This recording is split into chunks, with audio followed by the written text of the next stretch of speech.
Hey, what's going on, guys? Welcome back to the Jeremy Scott Fitness Podcast Radio Show, coming to you on this Sunday, September the 7th, 2025. Hopefully it finds you staying safe and staying sweaty all at the same time. On today's episode, we are wrapping with the sex docs. Yes, I said that correctly. But before we harass those guys, a couple quick housekeeping things. One, the Jeremy Scott Fitness app, you guys, we are working on loading our 50 Days of Fitness, which will be the last kind of premium program we do for the end of the year here. Obviously, they're just wrapping up their 34 days to fit in there. And I think we have this, I don't even know what you want to call it. It's kind of like a busy adults. It's like a 120 video series that BJ and I put together. And that is going to be in the app here, I think, in the next week or two. So if you guys are not in there and you want to pick up a week for free, obviously, jeremyscottfitness.app, you guys can pick it up there. All of you guys who are in there, that stuff will be live. And then obviously we'll do the 50 Days of Fitness, the last 50 days of 2025 to get you guys kind of rocking and rolling into 26. And then real quick, just shout out to my homies at AG1. You guys know the one thing I take every single day and I never miss. If you guys don't eat enough fruits and vegetables and you're trying to kind of cover the gaps in your nutrition, this would be the one thing I would take. Obviously, it's kind of my go-to every single day. You still got to eat real food. Obviously, if you eat like a trash can, it's not going to do much. But if you can eat well, and this kind of helps cover the bases, this is the one thing I would take. If you want a free sample, hit me up. I don't care where you guys live. Monica will get you some free sample packs right to your front door. You can try it. And if you like it, we'll hook you guys up with a free kit, a year's supply of free vitamin D3, K2, and 5 free travel packs with order 1. They do have a new sleep product that is out. I am way too tired today, and it's way too complex for me to explain. But if you want a free sample, I will send you guys one. And we'll pump it out on the newsletter, I think, today or tomorrow. So you guys will learn more about that. But that's my spiel for today because I don't want to do any more. So here we are, sex doctors in the house. I know it doesn't sound like the professional intro, but that's what you guys are. It is. Yeah, it's pretty professional for us. Yeah, it is serious business. Yeah. Well, I mean, it is an important thing. it's kind of the main thing, yeah. If you guys want to go, you can do the intros, who you are, kind of what you do, or how, I don't know, how you guys came together, the whole show. The whole thing. So my name's Dr. John Robinson. This is my wonderful, beautiful wife, Dr. Cristina Romero-Bosch, and yes, we are known as The Sex Docs. We have been practicing medicine now for almost 20 years. It's kind of strange to say that. I think it was 19 years as of July. And we've been involved in wellness for even longer than that. Personally, I've been involved in wellness for over 34 years. And we focus on hormone replacement therapy, anti-aging medicine, functional medicine, now the newest term, longevity medicine. But it's helping people to live a well-lived life and helping to teach them what that means and using these various vehicles that are out there to be able to do that. Yep. And essentially what happened was we were focused on hormones, right, like endocrinology. But what we realized was that it was so easy for people to blame low hormones for all the other problems in their life. And it's true. When your hormones are low, you don't feel well. But what is also true is that other problems in your life will affect your hormones. And one of the main places where we see this is that people find their relationships are extremely dissatisfactory. And I think for adults, your relationships, especially with partners or a quest for a partner, is a big part of the energy you expend on like the daily. It's one of the main reasons why people come to see us. It's really, in the end, about their interpersonal relationships in their lives, whether it's their spouse or their kids. And I think that is almost the reason that they say to themselves, I want to be well. I want to get in shape. I want to, they do it for themselves, but they do it for themselves in relationship to relationships. So, like, what is I guess for people who listen, like the biggest misconception about like this hormones and aging in general? Because again, I think it's getting better. Obviously, I think my generation kind of understands it, but like maybe my old man who's, Clint Eastwood from Gran Torino, you're talking like a dude who's like later 60s. They're like, this is nonsense, or they just think there's so much negatives that go into it, or they don't have an understanding of it. I think the biggest misconception is that there's a finite amount of time that a person should even worry about their hormones. I think people think I'm either too young or I'm too old, and they think it's like a window of 10 years, and that's completely not true. Our patients are getting younger and younger. I imagine you're seeing this in the fitness world as well, where people are really waking up to saying, no, I want to be fit. I want to actually be able to perform, and those clients or patients are getting younger, but also we have a lot of people over the age of 60, over the age of 70 that are benefiting patients in their 90s from hormone replacement. Sure. But you say Clint Eastwood. Part of the issue is with that, where they're going to say, "No, I don't need this." Part of the issue is that many of them don't, in the sense that maybe they still could, and I'm not saying they couldn't benefit from it, but they have that mentality because they actually had a pretty good hormonal profile. They lived their lives that way. And now we've seen a generational decline, let's say in men, of testosterone and sperm from the sort of Clint Eastwood baby boomer down to Gen X, down to the millennials, and now inevitably this newest generation that are starting to just now come and see us, the Gen Zers. And like, it's probably different too. Like, what age does it naturally decline for dudes and for females? I mean, maybe now versus what it used to. Because I do feel like that is, and I'm sure it's environmental. I mean, you could talk about whether it's like the plastics or stress or the environment. It is. Because I feel like, and obviously this wasn't a thing, at least at scale in 1985, or I never heard of it. Yeah. And now you hear it where I've had dudes here who are fucking 30 years old and they're like, my testosterone's 285, and I go, but there's nothing wrong with them. Like when I look at them, like I don't mean that in like a negative sense, but there's no, like, they don't eat like shit. Right. It's not like they're the hardest working people ever, where they're working 100 hours a week. It's just like they have these natural just shit numbers at an age where I feel like that was not a thing. Yep, you're right. It wasn't a thing. Yeah, it's back in 2017. We went to London and I did a talk on the global decline of testosterone and sperm in men, and that was a true epidemic. Yeah, I mean that was 2017 talking about that. There's been additional research that continues to come out corroborating all of that. That we're seeing this problem. It is, and is it the plastics? Is it the seed oils that everyone's talking about now? Is it the soy and the lack of protein? Is it the lack of even social things like everybody gets a participation trophy, and that actually drives psychological ability to make testosterone. So there's all of these sort of, the pussification of men, all of these things is playing a role. And so the answer is it's all of it. It's this big thing that wasn't the same way in the 80s. And now here we are. Yeah. We've got a combination of things. Like, we didn't used to hear about it because it wasn't as prevalent, but we also didn't used to hear about it because men didn't speak up about their symptoms or sense of desire for optimization. So it is a little bit about both. But it is true that we're having this generational decline, which is very well documented. It is in part because of the females, because when the female is a low testosterone female, she will birth low testosterone males. No shit. Yeah, it literally happens in utero. So in order to make the testosterone male, you need the testosterone female. And that's like, women need to also build their muscle mass, stop eating like crap, let men be men, that kind of a thing that will allow you to literally grow a more masculine male. Well, I get what you're saying too. Like, there's like a meme we share all the time. Like, you're having a bad day, nobody cares. You're a man. Shut the fuck up and like deal with it. And it's not right, but it's like that's my dad's generation of people where it's like, and I'm not saying like go around and complain about everything, but they're definitely. I do agree like that was a segment for sure. So which is crazy because overall there's all these places exist. Like I exist, my friends who do what I do for a living, you guys. Yet we're like the unhealthiest at scale we've ever been. It's weird because it's like you have this segment that really gives a shit. So we have this super healthy cohort where people who are like me in their 40s and stuff, like, no offense, my dad didn't look like me in his 40s. It just wasn't a thing. But overall, that's not the case. You have this huge demo that's completely unhealthy. And like, do you see, I guess, the numbers in dudes are dropping, like, what, in their 20s, 30s? Yes, without question. I mean, again, almost 20 years of doing this, seeing thousands upon thousands of labs with thousands of men and women, there is a decline for guys, without question. In other words, they're younger and younger coming in to see us. It was really rare to see guys in their 20s knocking on the door. Now it's commonplace. And not only are we seeing them with low levels. That's what I was going to say. Not only are we seeing them, but then when you test them, you're like, you actually have a problem. Yeah. So for women, I would say that really women, by the time let's say you're 20 and you've got symptoms of low testosterone, it's going to be like difficulty losing fat, difficulty building muscle.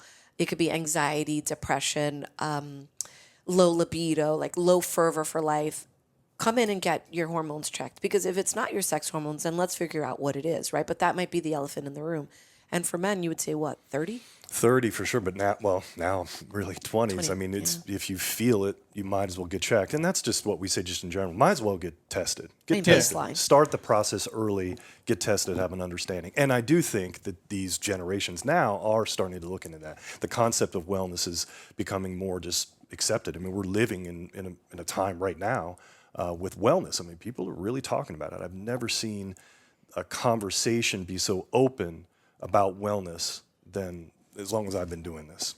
Well, like the average person who just goes and gets blood work, like at their GP or something, do they even pull hormones typically without asking? No, that would not be typical. Which is odd to me, where if you're like, hey, my sense of well-being sucks, or I'm tired, or this, and hey, you're 42, you got 3 kids, you work a job, well, this is how it is. Like, we wouldn't look at that as like a basic marker. Yeah, it's pretty bad. And for men, seeing their GP, because men, this is part of what we talk about as well, is like, men don't really have an initiation process. They're seeing their pediatrician maybe until they're 18, maybe. Then after that, you basically wait until you start having like penis problems or like prostate problems or your heart's giving you a hard time. So 20 years later. So, right. 30 years later. But women, what's the excuse there? Women are learning to see a gynecologist from basically day one when they're menstruating or when they become sexually active. And then the gynecology people will say, oh, well, we don't specialize in hormones. We're women's health medicine, but we don't specialize in hormones. Okay, well, send me to the endocrinologist, who's the hormone doctor, but they don't do women's medicine. It's insane. Yeah, it's so a they're completely unserviced population. So they have to seek out people like what we do. Well, and it's crazy too, like what you would have to go through, because we've obviously had conversations on this pod before about like if your hormones are low, and we'll talk about like what's low versus optimal and the ranges Levels, on the, sure. Because that's horseshit too. Yes. Like if a guy and you give me the numbers, like the healthy range, if we're at, let's say 300 versus 900, those are 2 different human beings. Very different. But yet, in order for your like insurance to even like entertain the thought of paying for it, you'd have to be sub 300 multiple times in a row and just suffer through this entire process. And then maybe they give you bullshit. Like that's but yet we'd give you an antidepressant or something else and right not away, give you this. Instantly, right. So when you guys look at it, when someone comes in and like they have like their stuff is low, you're looking at like symptoms and then obviously like the lab numbers. Yeah. Yes. Like just throw that out for people who are listening and maybe they have their stuff. And because I've heard this a lot too here, and I'm not a doctor. I just tell these guys what I've seen from doing this for 20 years with people. And we see it across the board. I see dudes who blast gear, which is not great either. Right. And then people who have their hormones in the trash. Neither is good. But I'll have a guy who comes in here and says, hey, my stuff came back. It's 450 and my doctor said it's fine, but I feel like a bag of shit. Right. My take is always like, again, do what you want. Why would I want to be okay? But if I could be optimal, why would I not be that? So when you look at the numbers, like what do you guys look at? Well, let me just address what you just said about optimization, because that leads into what we'll talk about with the specific numbers. That's what health should be. I say I take healthy people and I make them healthier. That's a different way of looking at the healthcare process, because in healthcare, they're not doing that. They're waiting until you're broken. So they never even entertain those concepts because, well, you're not broken enough. They don't even think the idea of optimization is even important or worth doing it. So anyway, yes, if a patient's coming in, we're going to get a really in-depth history, a health history. And then from there, we'll look at levels. I mean, our new patient labs are over 8 pages long. We're looking at many, many things nutritionally and metabolically, but from just a hormonal standpoint, a guy's got to be around 7 to 1100 is what we're looking for. We're going to look at free testosterone. We're going to look at his relative estrogen as well, but total testosterone 700 to 1100 to be optimal. So if he's coming in at 450 and he's got symptoms, why not try to optimize? And those are physiologic levels, by the way. And we're not looking to make them super physiologic. For sure. Right. So that's a guy. We're trying to keep, estrogen for men. Over the years, I've learned to not look at that. In the HRT world, estrogen was always like the boogeyman. Like it's evil. And it definitely has its problems depending on the patient sitting in front of you. But most guys really are fine. And I'm not as aggressive with aromatase inhibitors and all that I used to be years ago. So we'll sort of let that estrogen go up depending on the guy. A lean guy sitting in front of me, I'm pretty much not going to care about it. An older guy drinks a lot. He's got a lot of adipose. That might be a different story. So we might be a little bit more discerning about the estrogen levels. But anyway, that's that. And then for women, it's going to be their estrogen should be 50 to 150. But that really fluctuates because the estrogen could be as high as 500 at ovulation. So it depends on the age of the patient. For sure. But if she's menopausal, 50 to 150, and the main number is the follicle stimulating hormone, FSH number, needs to be less than 20. That's the big key. And a lot of even people that do HRT for women don't focus enough on the FSH. And that's the key for women. And then for testosterone for women, between 70 to 150 is our replacement range. So, yeah, it's definitely, like, let's say the lab for a woman will be anywhere between 0, like literally a lab will say 0 is normal for a woman. Some of them do. For testosterone? For testosterone. 2, yeah, it's literally, no, 0 is normal for a woman. They don't really do that as much anymore. I haven't seen that in a long time, but 2 to 45 is usually the pathetic little range for women, sometimes a little bit higher than that. So we're looking optimization. Roughly it's 1/10 of what a man is. So if we're saying 7 to 1100 for a guy, the range is roughly 1/10 of that because the production rate for a woman is roughly 1/10. Yeah. And the symptom surveys are so important. That subjective assessment from the patient is a really big tool for us, because as we're taking a patient on this journey of wellness, you have to really discern whether you need to start adjusting those doses. You can't just look at the labs. You've got to take it, I mean, not to be cliche, but you have to really look at it holistically. For sure. If the female's getting stronger and leaner, losing that fat, her thyroid is working better, etc., I'm going to have to adjust hormones usually, because it's really about the synergy of the system. Well, yeah, that's the crazy part too, where how you feel is a huge part of a lot of things. Like I've had dudes here, I got a dude, I won't say his name on here, but he's, worth $100 million, and his life is different now than it was when he was struggling. And he's 50, mid 50s. His testosterone naturally is like 800, but he lives the dream. Like he knows how to eat, he knows how to train. Right. He doesn't have the same worries everybody else does. I go, he's the only person I've ever heard that too.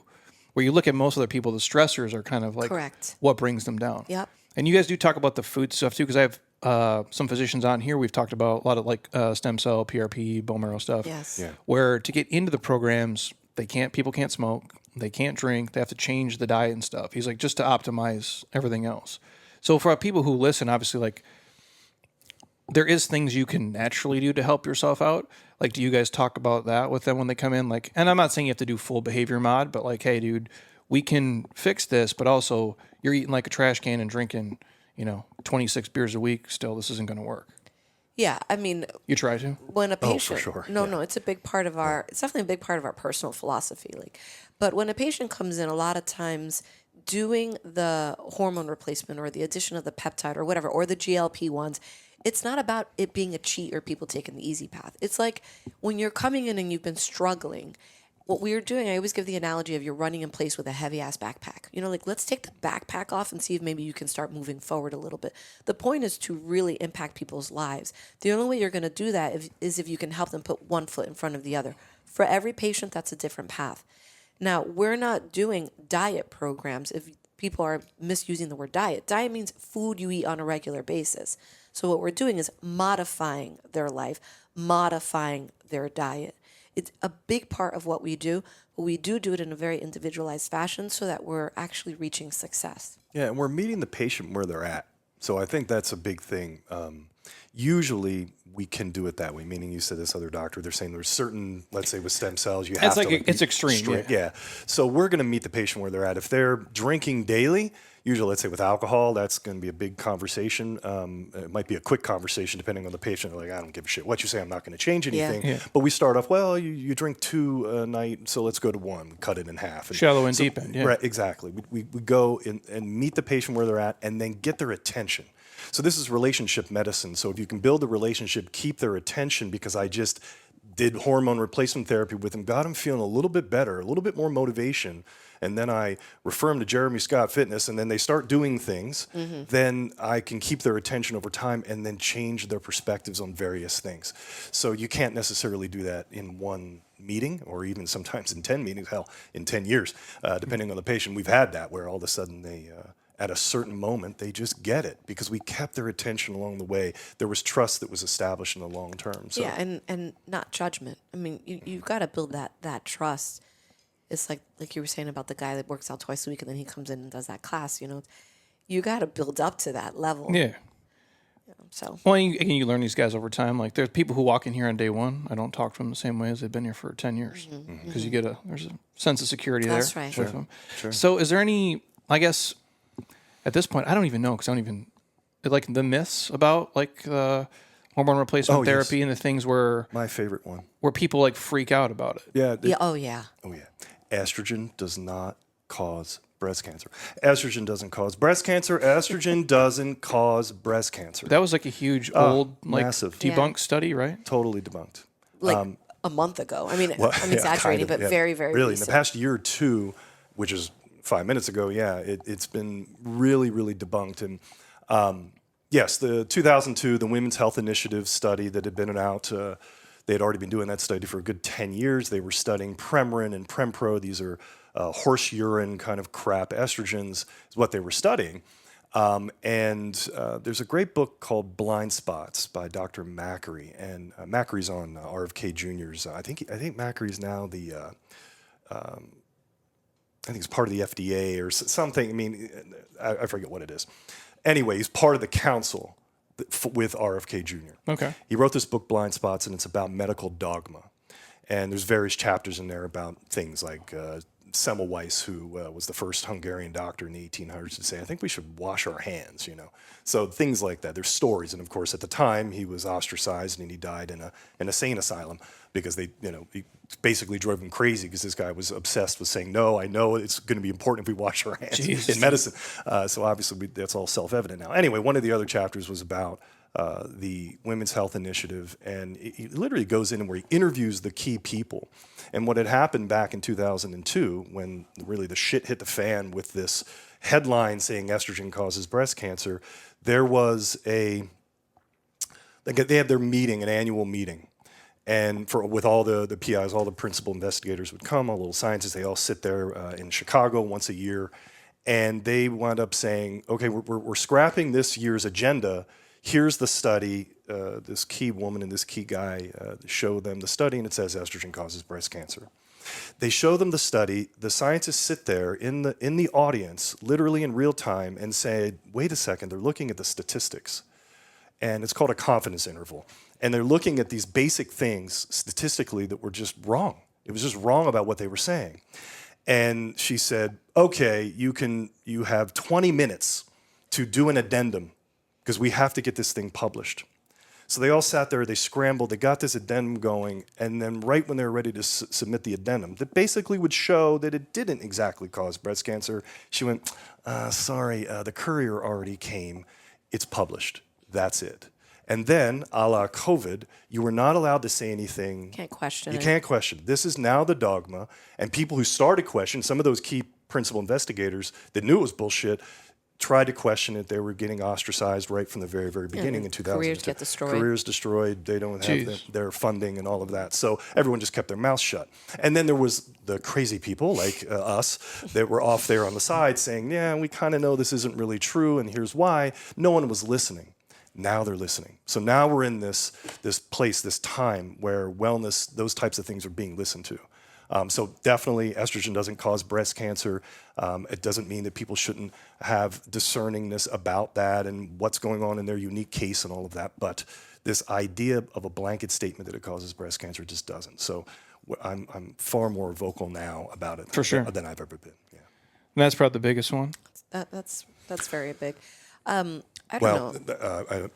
Testosterone and prostate cancer. But that has been, again, that's probably 5-10 years in the making of finally debunking that one. Dr. Morgenthaler out of Harvard has a lot to do with really showing that testosterone does not automatically cause, there's no causal relationship to saying it's fueling and making prostate cancer. That was a big, big concern for a while. Or that testosterone causes cardiovascular disease. It doesn't. That's just been debunked over and over again. Yeah. Well, it's crazy too, because like depending on like where you go, like that's why it's so hard for people, because like what physician you go to for whatever it is, whether it be your GP or urology or hormones, like everyone's opinion is slightly different based off of what their, I guess, belief system is or whatever they read. So like you can read things where it's like, testosterone, you can fuck with prostate size and this, but then like I literally can talk to my urology people at Mayo, I went through IVF, and so like I got all this shit done, so I know way more about this than I want to. I know FHS, I know all this shit. To give my wife all the shots. I'm like, but even there, they're like, no, like we've seen things where people who are like on hormone replacement therapy, it actually helps with them if they have like BPH symptoms and different things. So you can hear two different things from two different people who are both doctors, who are both educated. And I'm like, that's the hard part for the average person out there, just being like, what the fuck am I looking at? Yeah, what am I supposed to believe? I think that because there's a million ways to skin a cat, right? That's essentially the point. And medicine is a science, but it's also very much an art. So I think for the listeners, the best way to determine whether or not the doctor is the right doctor for you is not about what they know. It's about how they listen. If you go to your doctor and you say, I'm interested in this thing, and the doctor says, okay, let's talk about it. Or, I don't know about that. Let me ask around. If you're met with equal curiosity and open-mindedness, then you've got a good match. If you're met with someone who's like absolutely no or absolutely yes, I never find that comforting. I mean, I would never be so arrogant as to say that I know more than everybody else out there. And if I feel very confident in my position, then I'll tell the patient, like, I very respectfully disagree with what your other doctor is saying, and I'm happy to engage in a conversation with them. I think that's kind of like the way you can determine whether or not you're working with a good partner. Well, it's tough too because like you think, well, it's like you've ever redone a house or like when we built this place. I got 15 subs in here at once. I didn't know. So I bought this place. I'm like, oh, we're going to make it awesome. Right. I thought they all worked together. Yeah.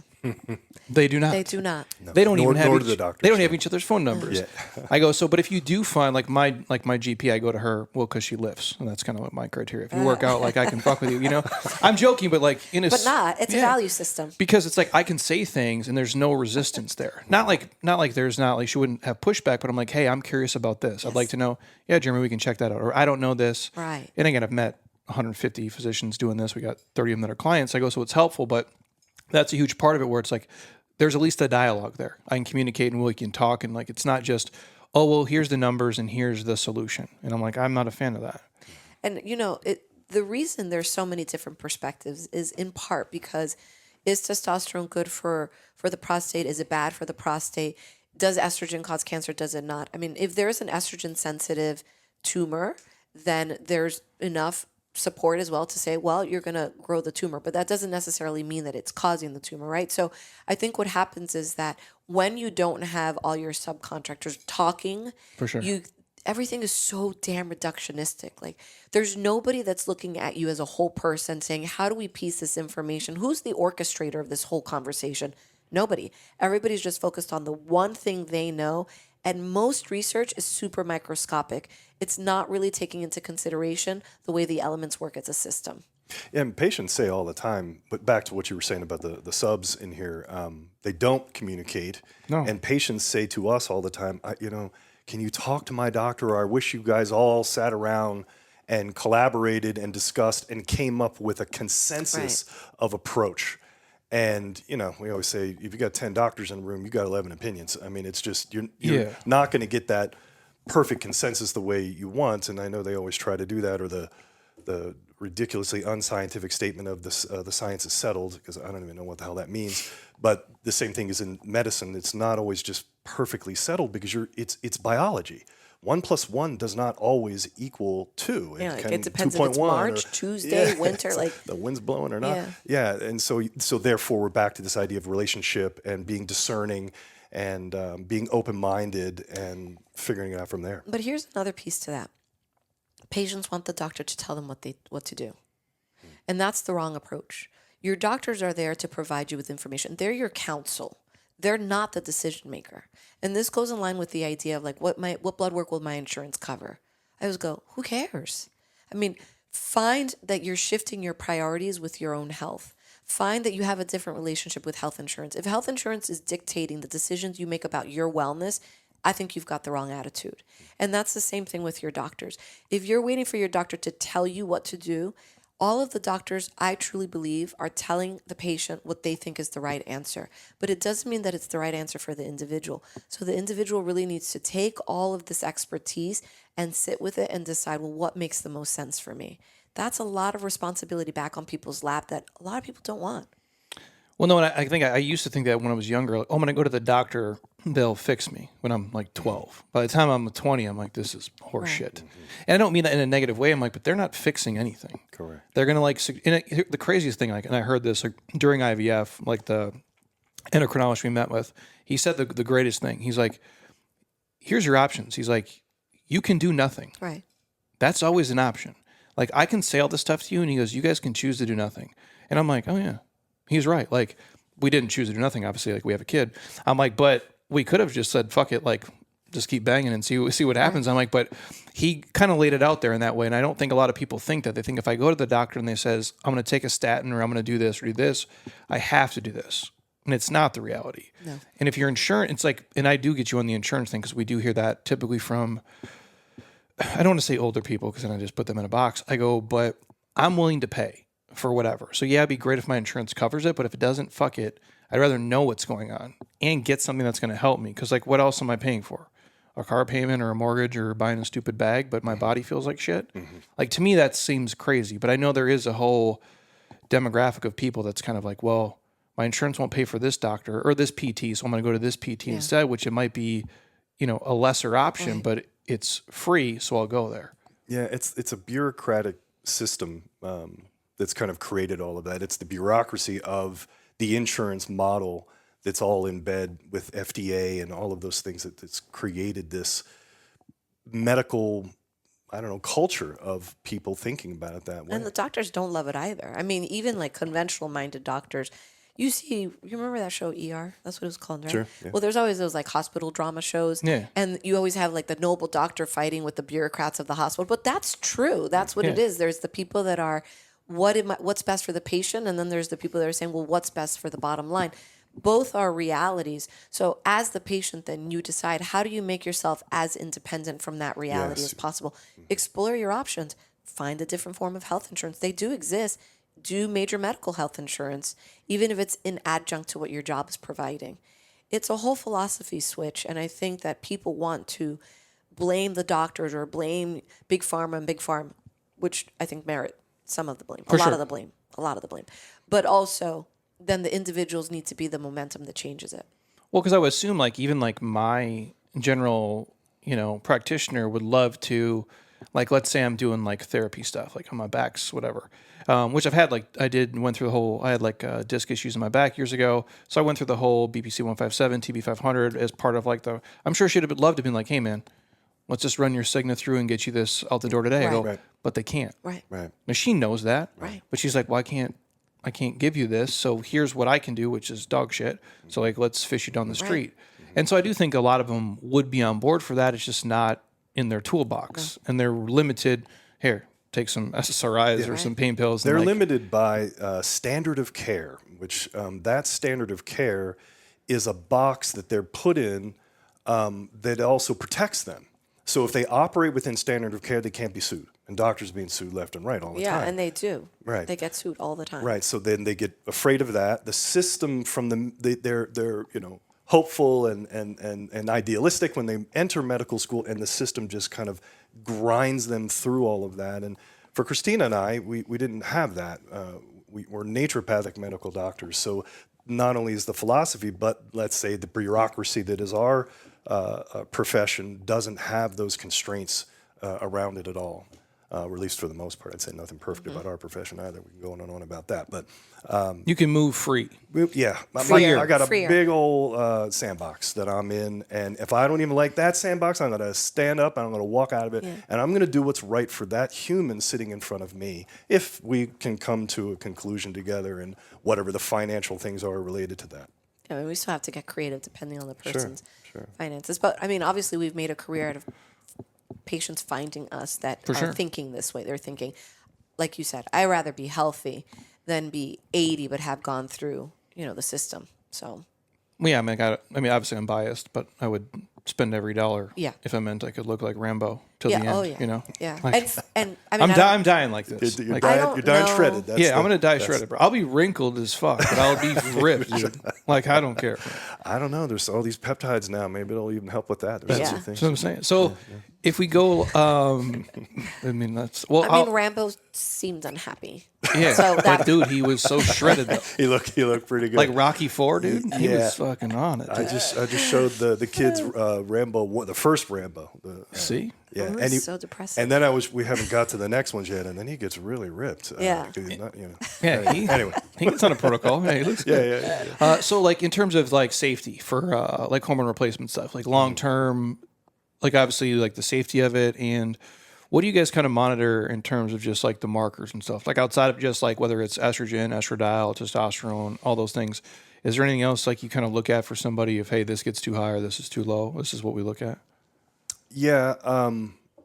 Again, that 8-page lab that I was describing, that'll be the first time someone walks in the door. We at least do that Annually. at least annually, Yeah. depending on the patient. But And what do you suggest for just a normal person who's like for me, we do blood work. I'll do it multiple times a year just because and again, based on how we train here, like sometimes and I like to fuck with the numbers. Like, so if I drink a lot of water or not, or train super hard, like you can move, you can move the needle. Oh, bro. for sure. Yeah. But more so for me, I just like to see it maybe at least 3 times a year. Like where all my hormone stuff is at, just for the sake of it, and obviously I have a 5-month-old kid at home, so the sleep is less than ideal. Yeah. Like I'm gonna clip it in a little bit to see how bad that's really tanked me, or if it hasn't at all. So I do like to see that. But for a normal person listening, like what do you tell them? Once a year, twice a year? Well, we check Yeah. the first year while we're That's learning we're the lab body. work happy, I mean, yeah. we are. We like the of tools. I think the tools are great.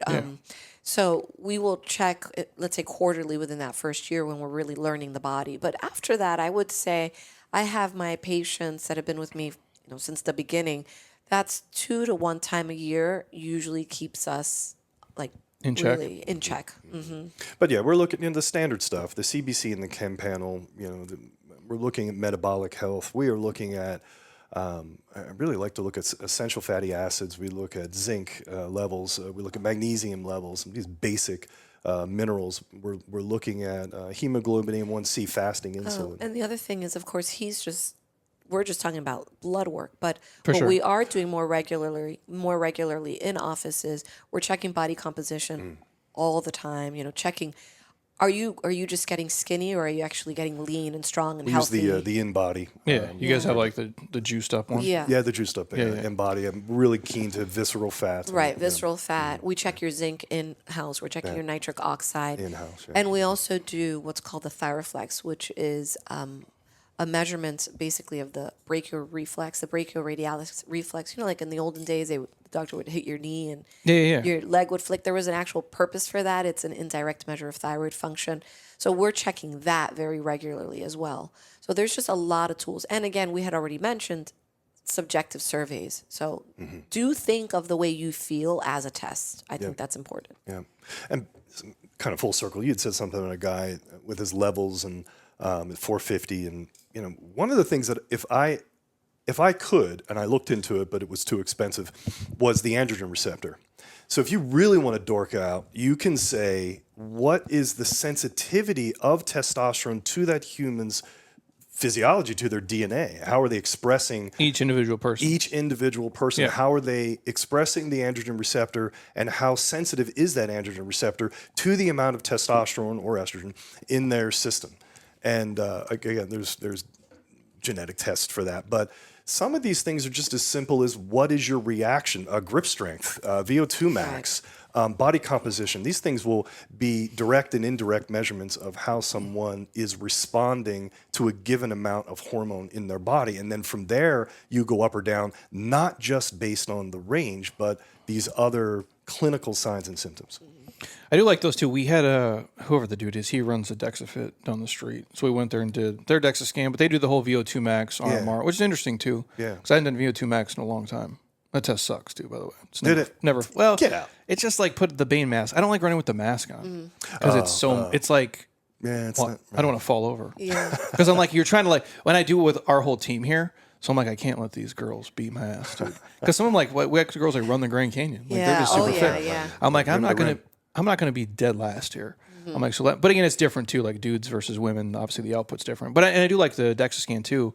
It's just it takes up a lot of space, obviously, and you got to calibrate it every time. It's going to be a huge Right, pain in the yeah. ass. The M-Body's, it's got to be comparable, I would imagine. Yeah, they what do you say just it's 98, 99% to a DEXA. But even that, like, even if it was not, if they're not perfect, right? And I don't think anything is. They aren't. But if you're doing the same thing Correct. every time, That's the Exactly.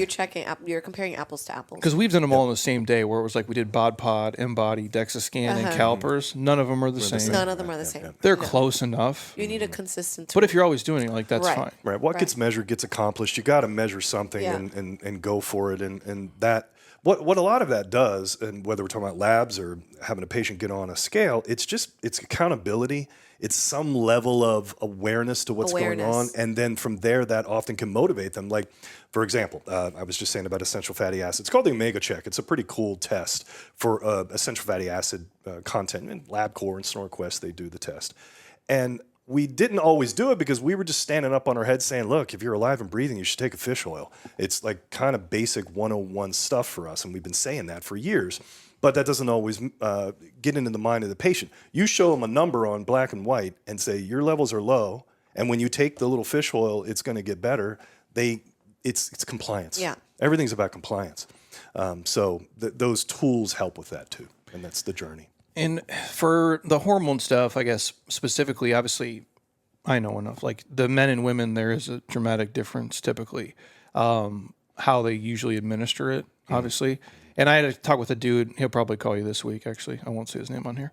We're ready. I literally just gave him your stuff yesterday, and I talked to him about it. But he was like, how does it work? And I'm like, well, dudes, historically, it's injections, and they typically do it, whether it's weekly is kind of the routine, at least what I've seen. And then females tend to go the pellet route. Now, not always, but if you want to explain that and, like, why that is. I mean, we used to, for men and women, I would say we used to be very devoted to pellets. I think pellets are an extremely effective, For dudes, too, no shit. Yeah. for everybody, an extremely effective method of delivering hormones in a way that really is synonymous with the natural drawing of the hormones, as if you were taking it from the ovaries or the testicles or whatever. But that has changed for us a lot. Mm-hmm. We really have a pretty, well, men I would say are predominantly now injection. Yes. And I would say my females are like 50-50. We've really started to use injections for women very successfully. And they're weekly, too? And Weekly. they're weekly. And especially for the people that work out, right? Because, the problem with the guys, well, anyways, you can talk on that. Yeah, look, we've been doing pellets for 20 years. years, and there's not many people in the country that have been doing pellets longer than we've been doing pellets. We were just one of the first out there doing it. And when a guy, if I would have a problem with an insertion, the process, and the pellets maybe extruding, or a local infection that occurs, it's going to be with a guy. Yeah. It's not going to be with a woman. And the pellets are way bigger. Why is that? Because the pellets are huge. They're 200 milligram pellets, and guys will get 6 to 10. I put as many as 15 of those. And It's you like, incision, like, in the glute? yep. Yeah, and the men are leaner and they're less compliant with not working out because what is Well, 7 days? men have to go 7 days. Women 7 have days? to go 3. Yeah, right. Yeah, exactly. They don't do it. If I get the look of a guy goes, what are you? Dude, I even do the peptides in my glute because it would fuck with my stomach because there's not much You're there. not- you're too lean. And it would bruise and it would hurt. Exactly. Correct. Yeah. Yeah. I mean, and I do everything in my butt cheek because it's definitely the fattest part of my body. Yeah. My stomach's pretty Well, lean. that's, I don't wanna that's put everybody. any- Yeah. So I'm all for use the butt. But yeah, guys will just Fuck it up. They're going to extrude pellets, and if they're active, if they're leaning, they're yeah, active. or active just in work. I Yeah. mean, sometimes it's the man's job. Yeah, Is literally I'm going up and down a physical job. ladder. I mean, this Yeah. is just what they're doing. They're subcontractors, and they're always doing things. They can't fathom the idea of taking 7 days off, or even if they do take the 7 days off, the likelihood of extrusion is high. So, and I say higher. Right. And I got guys that have been doing pellets forever, and they never have had problem one. And they're super happy. And they're totally happy. So, but generally speaking, I'm going to have a guy, and I'm going to have that conversation. And we've really figured out the injections. That's the other thing. So we do sub-Q injections. We do at least twice weekly. For men. For men, twice weekly for men. For women, it's once weekly. For women, we're using the same needle that you would use for a GLP-1, those really, really small Yep. Easy. insulin needle. Once a week, we backfill it, meaning we pull the plunger out and put the material in that way, because you can't draw it through that little tiny needle. It would take an hour. So we've too just, thick. Yeah, it's too thick. So we've got ways to do it, and we've figured it out. It's taken us a long time to perfect it. And now it's perfected. So once a week, levels will be incredibly consistent for women. Men, again, twice weekly. The needle's a little different. There's a little bit more medicine that they have to take in. And it works out great. It's funny we're saying that too. And I was just watching a video about, everyone's talking about microdosing once a day for testosterone. And I think that's a thing. And I've had some patients who've maybe done 3 times a week or whatever. But generally speaking, I have not seen the clinical need from 2 times a week and monitoring it correctly. Their levels will be good and they'll feel great. They're howling at the moon. Levels are right around 900 or so, and they're feeling great. But one of the reasons is because we have them put it into the fat, not into the muscle. So you're getting, I think traditionally people are putting testosterone into the muscle. For sure. We That's don't what do I've that. heard, yeah. Yeah, we Probably don't most do that. often. We have them put it into the fat with those insulin needles that John was talking about. And, when you're having that fat soluble medicine going into your fat, you're allowing it to kind of seep out more slowly. It lingers. So it's giving you that smooth curve versus those peaks and valleys that you would otherwise get.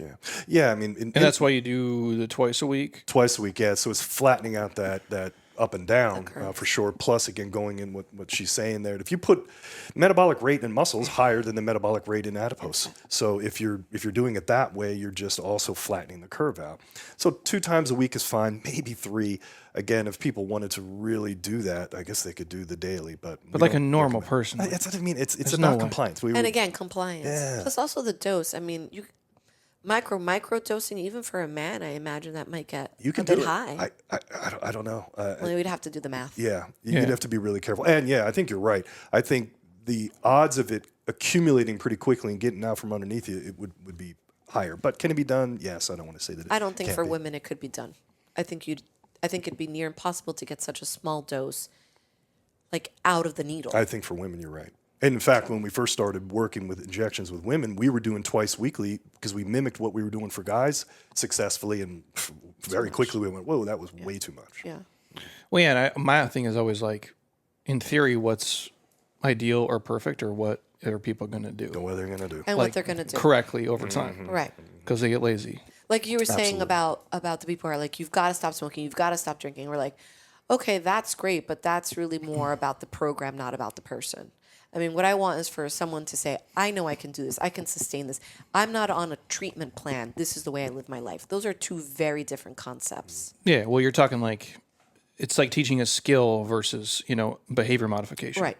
Like a monkey can teach someone how to, or I guess the skill of eating. My kid can grab a bottle and put it in his mouth. I'm but having them make a choice to grab broccoli over Pop-Tarts is a different thing. Yeah. It's the same thing here. Or even, we'll ask people here, when it's soft tissue work, SMR stuff, you guys have a foam roller? They're yeah, I have one at home. Do you use it? Well, it's in my house. I'm Right. well, it's not the same thing. Yeah. You can walk by it 80 times. And I think supplements are the same type of way. Same thing with food, where it's you might be low in D3 and it's in your fridge, but you're just too lazy to take it. And that's versus I got to actually stick myself 5 times a week. Yeah. Or Probably not gonna do it. working out. I think the person who goes on vacation and still does physical activity when they're on vacation, that's a way of life for them. That's a big difference than the person who's got their Pilates class twice a week. They don't think of themselves as a person who lives a life with exercise. They think of it as I work out. Those are not the same thing.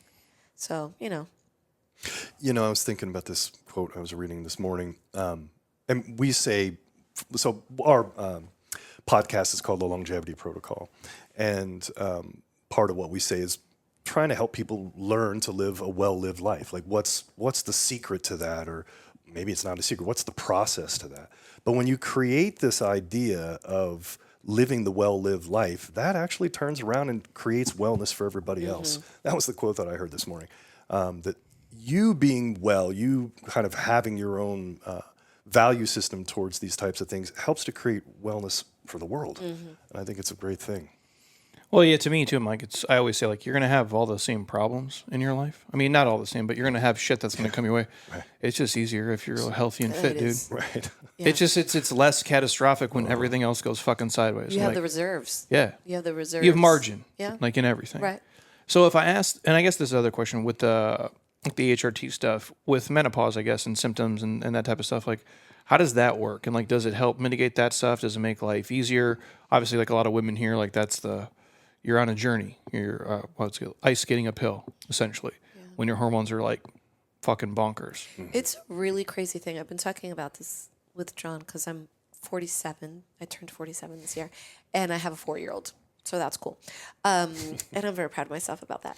I'll be right there with you, dude. Yeah, it's like how I've done this my entire adult life. I've worked in health and wellness, focusing on hormones.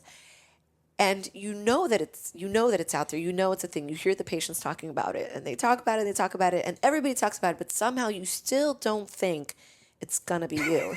And it's an incredible shield of ignorance that's beautiful until the day that it slaps you.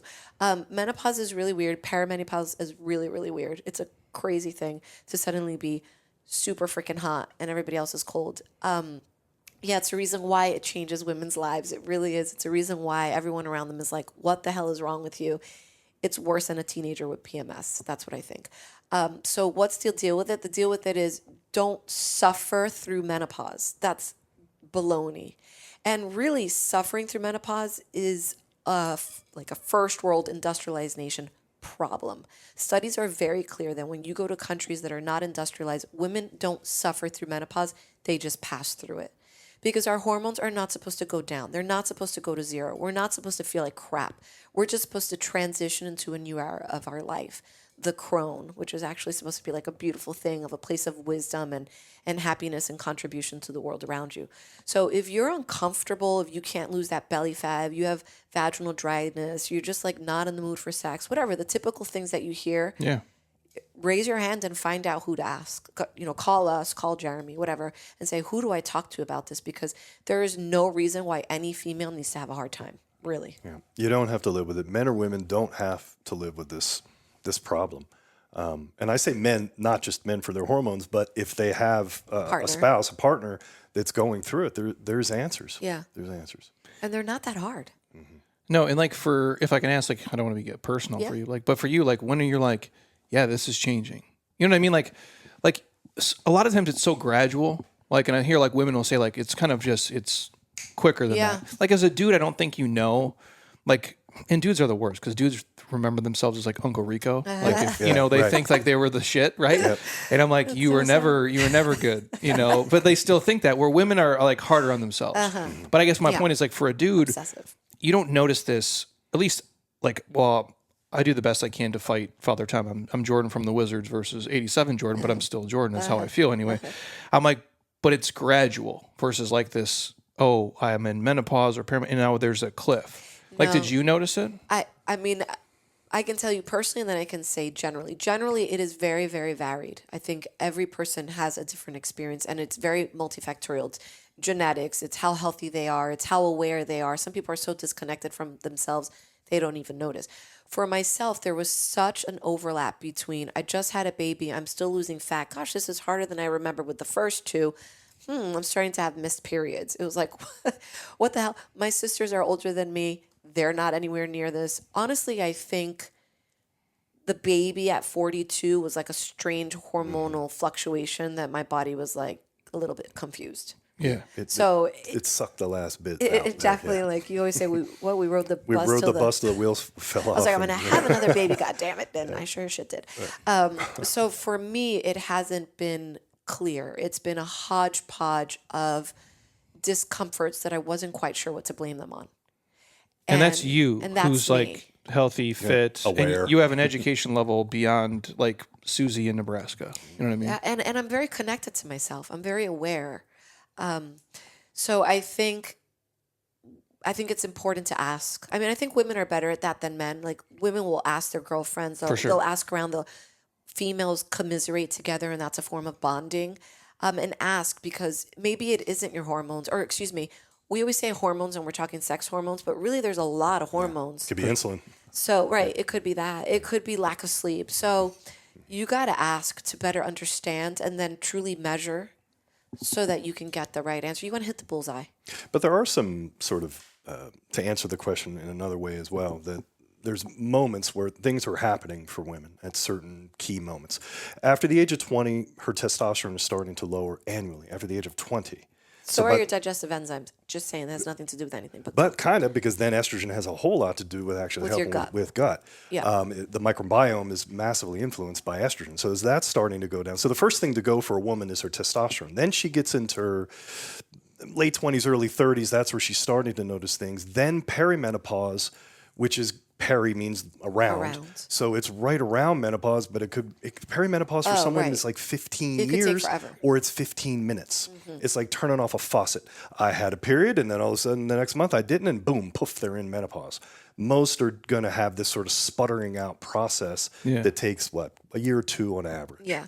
And remember that a person isn't in menopause. They're either perimenopausal or they're post-menopause. Menopause is literally a point in time.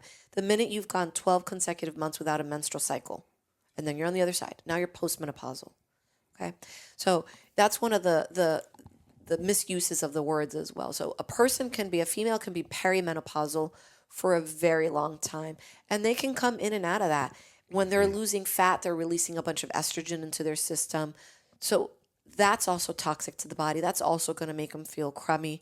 The leaner you are, the stronger you are, the healthier you are, the easier it will be to pass through your menopausal stage without feeling like crap. And like, what's the biggest like symptoms, I guess, or the most common, I guess? Because I know a lot of times, and I don't mean this of like a general practitioner or anybody, but sometimes people just, and I've had doctors like shit ones before, where it's just where my insurance was, and it's where, or I moved here. You know, it's where it took me, and it's like it took a minute. You do a Google search, and you're like, oh, he went to Cornell. Ever heard of it? Right. Like, yeah, like he sounds great, but then it's like, well, you know, Jeremy, you're 40, and it's like, yeah, dog, but I'm like, I'm a savage, dude. Like, I'm not just gonna fall off a cliff. And sometimes I think people just chalk up the symptoms to I'm old and this is it. Right. Is there ones like in menopause where women's like, well, I'm just this age and this is how it should be, or this is kind of a sign of like we could get help? I mean, I think, John works a lot with women as well, but I would say I think women have a tendency to say, I'm old, and they can blame anything and everything on age. And that, I call bullshit on that right away. That's a dumb excuse that society has put into our brain that I reject wholeheartedly.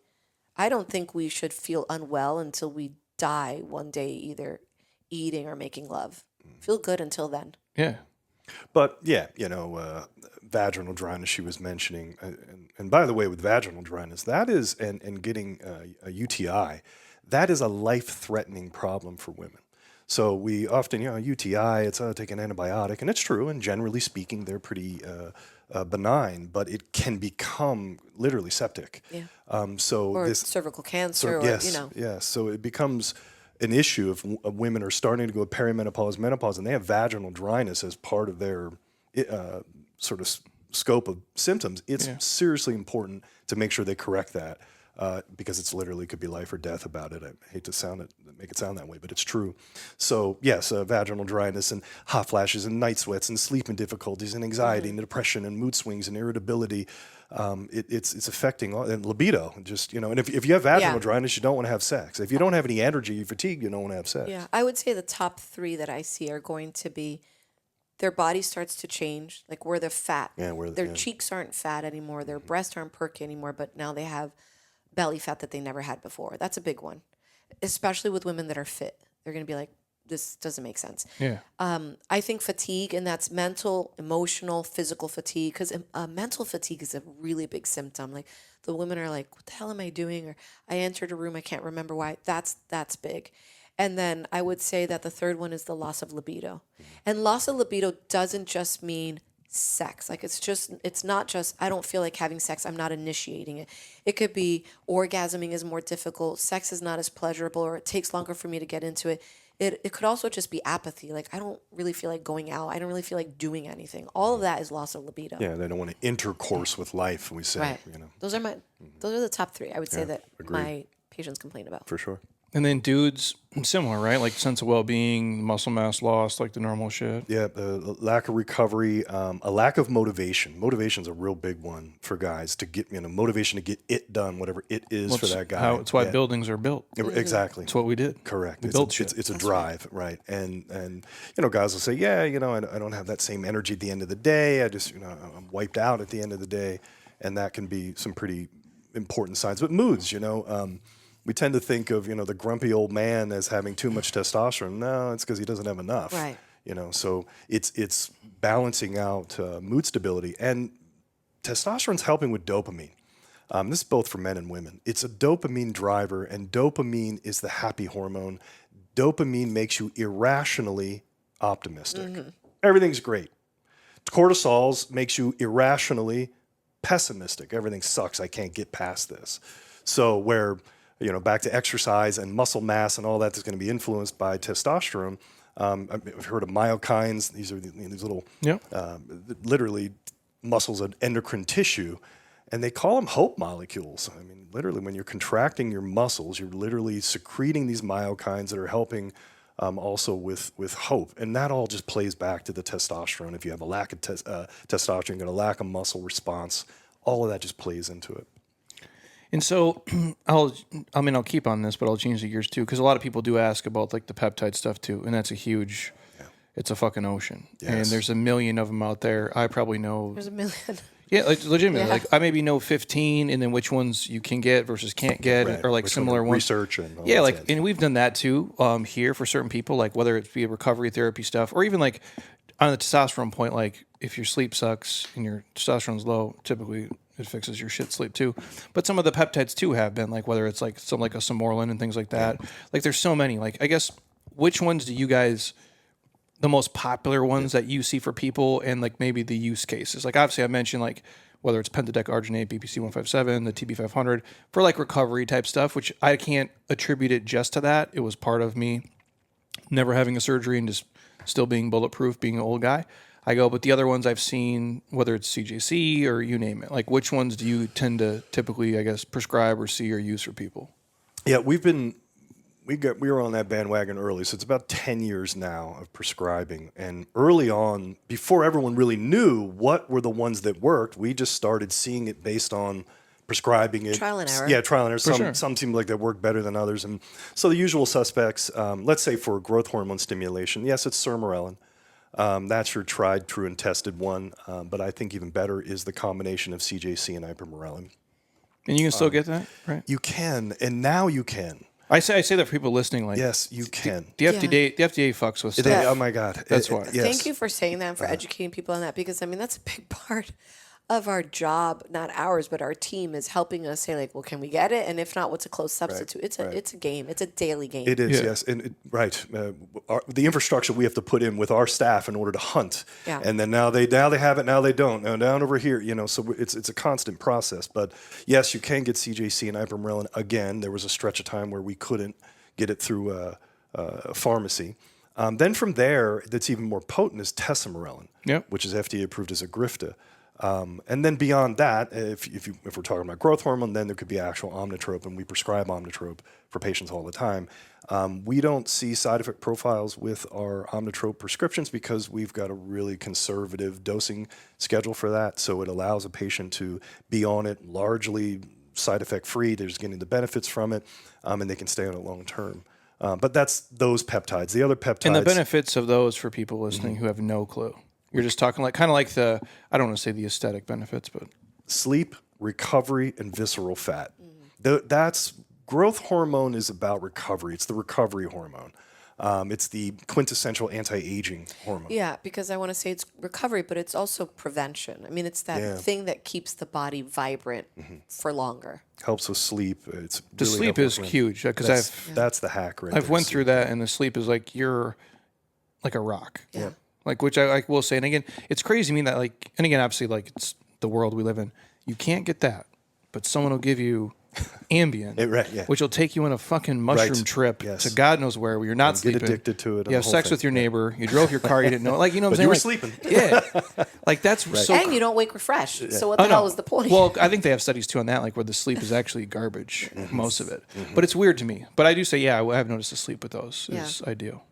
So you said before about BPC, which is now pentadecarginate. It's just the arginate salt of BPC. It's essentially the same thing, and we're finding probably that arginated salt is even more effective than the original BPC that wasn't arginated. We like BPC. Yeah, BPC was like, and some of it was just what patients were doing. This whole idea of like injecting it into areas of concern. Right. Like directly into the area, not just It just an oral patients were dose doing it. We were able to work with them on it. Yeah. Super easy to do, and it was effective. But I do love BPC in general. Like it's just gut. I mean, I work a lot with the gut because I do think it's like a foundation for everything else. For sure. And the BPC is just so good for that. Yeah, well, that one, as you know, it can be orally given because it's stable in gastric juice. So that one can be oral. So if there's gut things, we give it orally. If it's going to be musculoskeletal, then we give it as an injection. Yeah.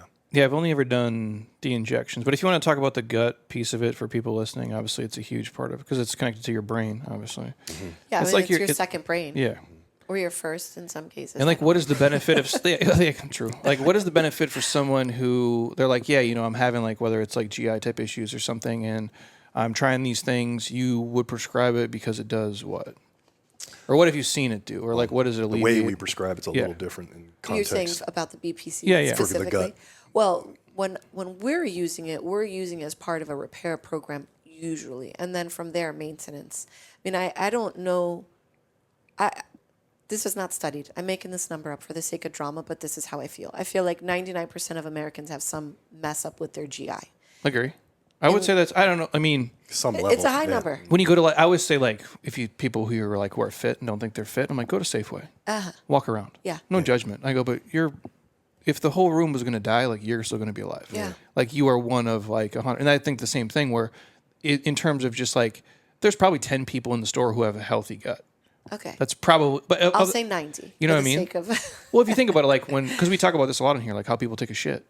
Nobody talks about that. No. What that looks like, the consistency, the frequency, which I'll talk about the GLP-1 stuff because I've had people like get on crazy doses of that, take a shit once a month, which is fucking bonkers, and like not really question it. I go, you took a dump once in a month?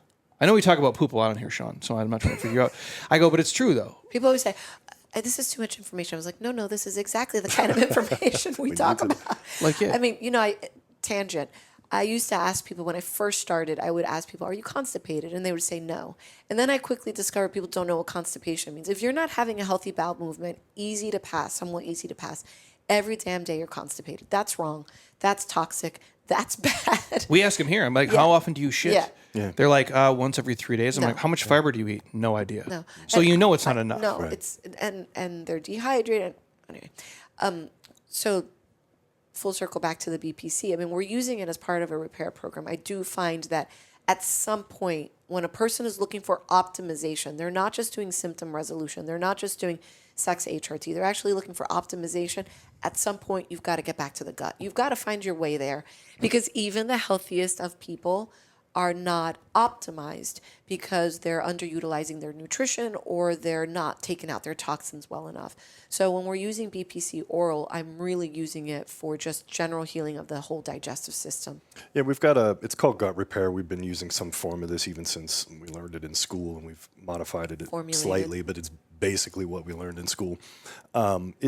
We're using immunolabs, 154 different foods and foodstuffs. We're looking for an IgG immune reaction, a specific type of gut immune reaction to these foods.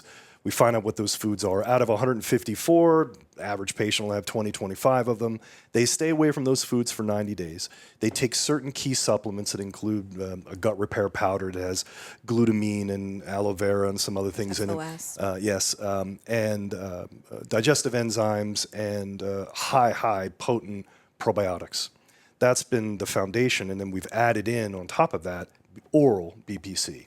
And when they do that, and they do it all for 90 days, they stay away from their foods for 90 days, they take those supplements and BPC for 90 days, we have never seen it fail. We've seen people fail it. We've never seen it fail people. If they just do that, it basically gives them some kind of relief. You may need more. You may need more adjustment, but it always makes a difference. And the thing is for the listener, the IgG. So IG is like big I, little g. That means immune globulin. It's a branch of the body's military, so to say. It's like you have your Air Force, the Navy, the Marines, right? So IgG is a delayed reaction. It could take up to 72 hours to express yourself. So you don't know what you're eating that's making you unwell. And it could be something good for you. Like it could be an apple, it could be broccoli, it could be eggplant, it could be things that you eat regularly that you love, that you know are good for you, but you're having an immune reaction to it. So it keeps you inflamed. In the BBC orals, it's every day for 90 days or no? Yeah, Or does it do the... daily for 90 days, 500 micrograms. Okay. And then do you guys talk fiber count with people at all? In like a general, like, hey, or do you just say, like, because like here's what we do. We'll get people come in. I literally had and I have to tell the story in here a bunch of times. A physician, like a real person, a real medical doctor who works at a major hospital, who's a real, like, this high up in it, pooping once a week. Yeah. And I'm like, we look at their stuff and I'm like, you're eating like 4 grams of fiber a day. And it was insane to me. And I'm like, I'm not going to tell her to eat 35 tomorrow because that's not a good scenario either. Yeah, I'm like, it's shallow. It's like gradual. Yeah. We build. So I'm like, I don't know if you guys recommend that at all, or you just say, hey, here's a general kind of, at least put some chia seeds in your life or do something basic. Well, two things. One of them is, I know you're going to say what you want to say about fruits and vegetables, but I want to say about this idea of introducing change too quickly. Your digestive system is going to favor producing the digestive enzymes that your body needs to break down the food you eat on a regular basis. So if you are a vegetarian and you want to listen to us and start actually adding animal protein into your diet, you've got to ease that patient into that because they can definitely feel quite unwell before they feel better. For sure. So, I agree, ease the gut. But this idea of fiber, I mean, John, you're definitely on this kick about vegetables and how you feel about them.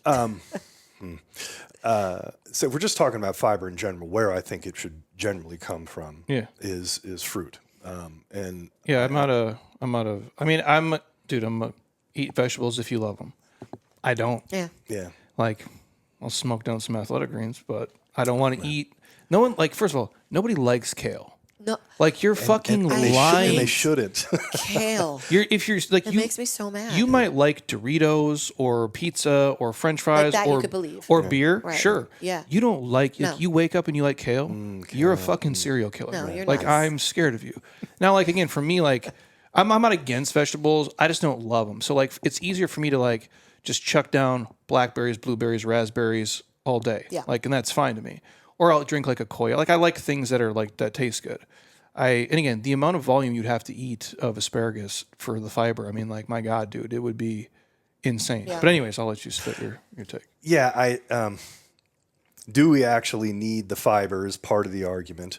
How much do we need? In what form should it come in? If we're talking about vegetables as well, which, by the way, yes, do I think there should be some level of fiber for the average person? Some of what this is, and it's back to what you had said before about hormones and what we actually need, and we need these things in the environment that we're in. We're all swimming in a swill of shit. We're all in it. Back to what you were saying, we're all, like, healthy people are still in the same large boat. I'm breathing in microplastics all day. As we Polio speak. is Absolutely. changed. Yeah. So we can't kind of get around it. So in that context, that's where maybe some of these other things become necessary, the fibers, these kind of things, in order to help that person who's not going to change certain things about their life. They're going to have their lifestyle. And the chronic stress will reduce GI function. Right. So like that normal peristalsis that you might have when you're on vacation at the beach is impaired when you're in the grind of the day-to-day. Right. For So sure. it's based on the person in front of you. Again, we're back to this individualized approach concept and meeting the patient where they're at. But yeah, I think the whole fiber thing, depending on the patient, we could argue to say that it's a little overblown, but still necessary, and I think necessary more through foods. I'm just kind of giving my general kick what I've been on here lately. But back to vegetables. Vegetables, the way kale, this whole thing where everyone there, thank God it's not as much anymore. The juice bar thing is like less than it was, but patients come in lit with a jug of juice of kale juice. If you want to create a kidney stone, go drink the hell out of some kale juice. Or mess some up your thyroid. Yeah. Oh my God. It's unbelievable. sounds- So It's gross. right, as well as just disgusting. Yeah. But people were doing it because it's what they're being sort of taught. But the vegetables need to be fermented is what I'm trying to get at. If most of like your krauts, your kimchis, your real, like Grillo's That's the thing, pickles, like real yes. shit. Yeah, we talk about this thing. I'm going to do a video on it. I'm going to show how a hot dog is health food. And I'm going to show how the concept of encased meats and really true, traditional straight up German encased meats. The real shit. Real shit. A bun that's made with high quality flour and done the correct way in terms of, what am I trying to say? Sourdough. Sourdough, thank you. All of these things. And then putting on truly fermented, the kimchi and these types of things, or just sauerkraut and those kind of things. Even the way ketchup and mustards would be fermented. These would be high quality foods. So that's taking vegetable, transforming it in the way it would have been traditionally, and that's where I think the health comes from on vegetables versus just the big old salad concept. I think is a little beat. But I agree with you. I think it's, what do you like to eat? I mean, I love vegetables. I love cooked vegetables. Sean's like, what the hell? My wife loves them. Stews, vegetable stews, all freaking damn day long. And sometimes I crave, like a plate of warm veggies, but I enjoy it. And if I want that sounds like borderline like psychopath. So shit. weird, right? Yeah. You know what I mean?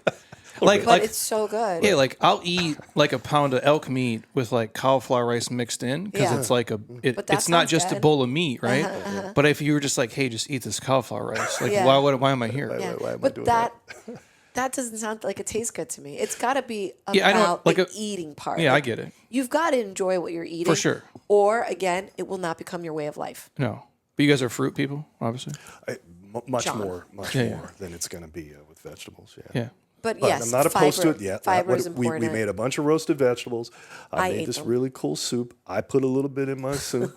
I did. And what was funny that we were both saying, what did I belch up? It was the damn peppers that we had roasted. Well, that's the thing, too, like where I think people will say, hey, eat. And again, everybody is obviously different. There's certain things that my wife eats that I don't agree with and vice versa. And the raw vegetables, sometimes it's just like, it's a lot to chew on. Yeah. And I'm not used to it. But to your point, like when you eat a certain way, like I kind of eat in this military style, for the most part, I go on vacation. It's not going to be the same, even if I'm great, but I'll notice things like my bowel movements are not, and and I'll still take all my shit with me. It's close, but it's not the same because I hate to be constipated or bloated or have diarrhea. Like it's not fun. Yeah, that's an issue for sure. I think that eating what a person enjoys, because I'm definitely not a supporter of, what is that expression? Some people live to eat, some people eat to live, right? Mm-hmm. Yeah. I'm not into that eat to live thing. I think it's one of the most wonderful things that makes us human is enjoying food. For sure. And that it's having a prejudice against a specific category of food that probably limits the health of the person, because you do want to eat with the seasons. You do want to eat with variety. Eating raw vegetables, giant salads with, my 6 ounces of chicken breast in the middle of the winter sounds like death. Like, I don't know why people would do that. And they do. And they do because they think it's good for them, not because they like it. For sure. Well, it's a different goal. Or it's the detaching your mind from, like, you can eat, like, quite a lot of things and be super healthy and super fit. Well, it's like how any of the diet protocols kind of work for fat loss. It's pretty much you're in a deficit or a surplus. Right. Like, whether you want to eat carbs or not, like, it sounds fucking miserable to never eat them. So, but if you want to, like, that's fine too. But they really work kind of all the same way.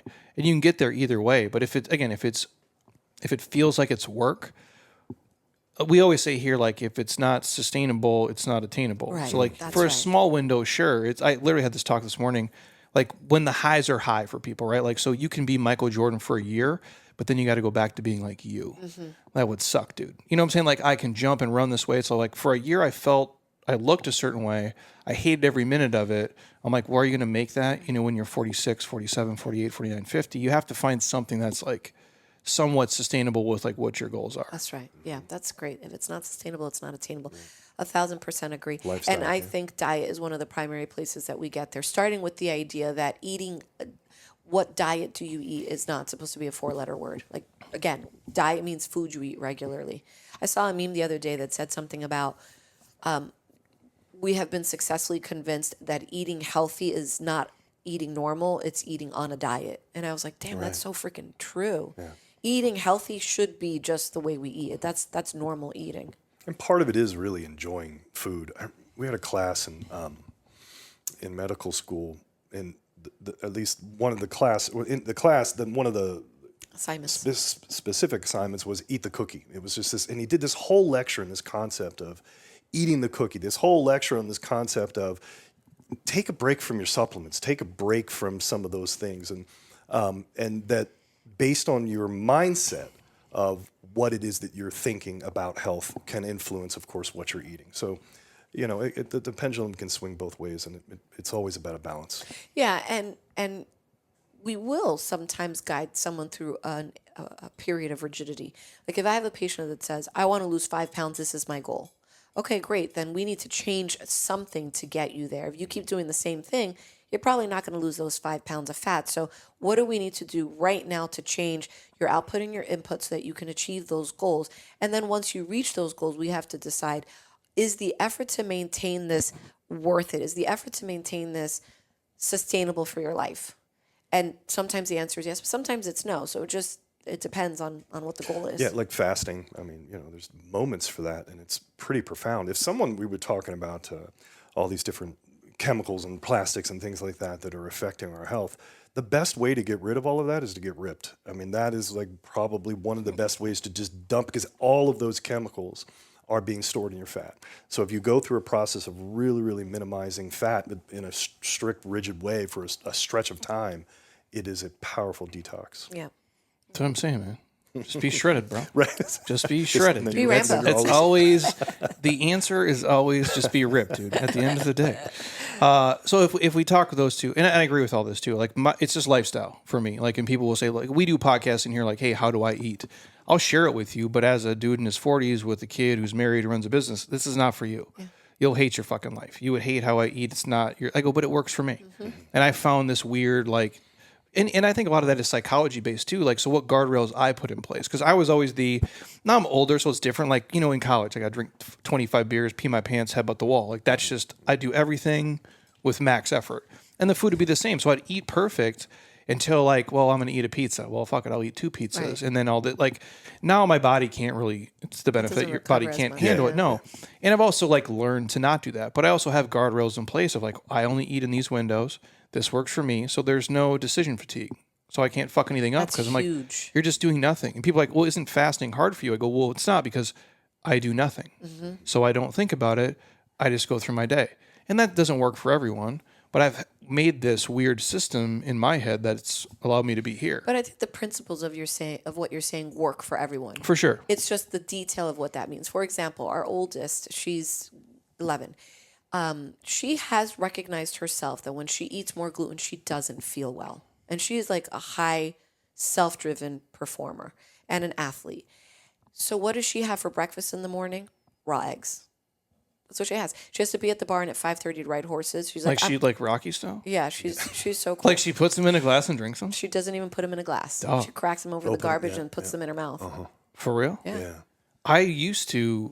I only had one corporate. I'm going to show. So I only had one corporate job ever. I was an academic advisor before I realized that's not going to work. But I was still like, this is, and I looked the part already. So I'm like on the cover of Muscle and Fitness, all this bullshit, and I would drink egg whites at my desk because you can drink the synthetic ones. It's safe to do. It was just faster and more time efficient. And my coworker, my boss at the time, who still does come here and trains, he's like, "What is wrong with you?" And I'm like, "But I've never heard any normal person, let alone an 11-year-old girl, do that." She's so cool. Yeah. So the point is, it's decision fatigue. She's like, "What do I eat? What do I eat?" And I said, "Well, these are some of your choices." She's like, "Fine, I'll do the eggs." And she likes it. She doesn't find it to be a chore. She's like, "They taste good. They're good." She just found this on her own. No, I mean, I talked to her about options. Yeah. You just told her to do it? My dad used to give them to me when I was a kid. Yeah. That's wild. I made the soup, and we always put raw yolk in everything. I mean, the amount of choline, one of the best things you can do for a developing child's brain is give them an egg yolk or 2 a day. There was some study I was looking at the other day where IQ points are up by 10, 15 points just by ensuring that they have 1 to 2 egg yolks per day. In fact, it's the first food we give our babies when we introduce solids was a very soft cooked egg yolk. FYI. That's legit. But to savage it raw in your mouth as an 11-year-old girl. She's legit. Like, that's Rocky shit. She's really cool, but she's aware. So it's decision fatigue. I don't want to think about what to eat in the morning. I need to eat. It's freaking early before I go to the barn. This is going to make me feel good, and I won't feel sick. Just wash, rinse, repeat. I'm going to tell a story about my daughter now. Because I guess that is pretty savage. Yeah, dude, that's not normal. Right? Like, you guys know that, right? She's very special. I mean, we've got 3 tough girls. I just started riding her bike. This is in 2021 or so. I'm going around it was right on Super Bowl Sunday. Yeah. We're going around the block. She falls. Just literally falls over to the side. And are you okay? I look, her arm's not scratched, nothing's wrong with the arm. but she's kind of holding it. I said, "Do you want to get back on your bike?" She said, "No, I'm just gonna. Okay, well, I'll push it home for you." We get home. I looked at her arm. I thought it looked like it was okay. Christina, a doctor, looked at the arm, likely okay. No, that's not true. I knew my daughter was impaired. Okay, there was something wrong, but it wasn't. But it wasn't enough a medical to, decision. It was a maternal one. Well, it wasn't enough at that moment to say we need to get to the hospital. Yes. Your father, who's a pediatrician, psychiatrist, looked at the arm and said, I don't think you need to rush to the hospital at the moment. Your mother, also a doctor, your sister, my sister, your my brother-in-law, we got a all lot of doctors, health professionals. all looked at the arm and said, eh. And then she goes out and she plays for about an hour. And then she comes back. It starts looking a little different in its color. And we went, okay, let's go and just get it x-rayed.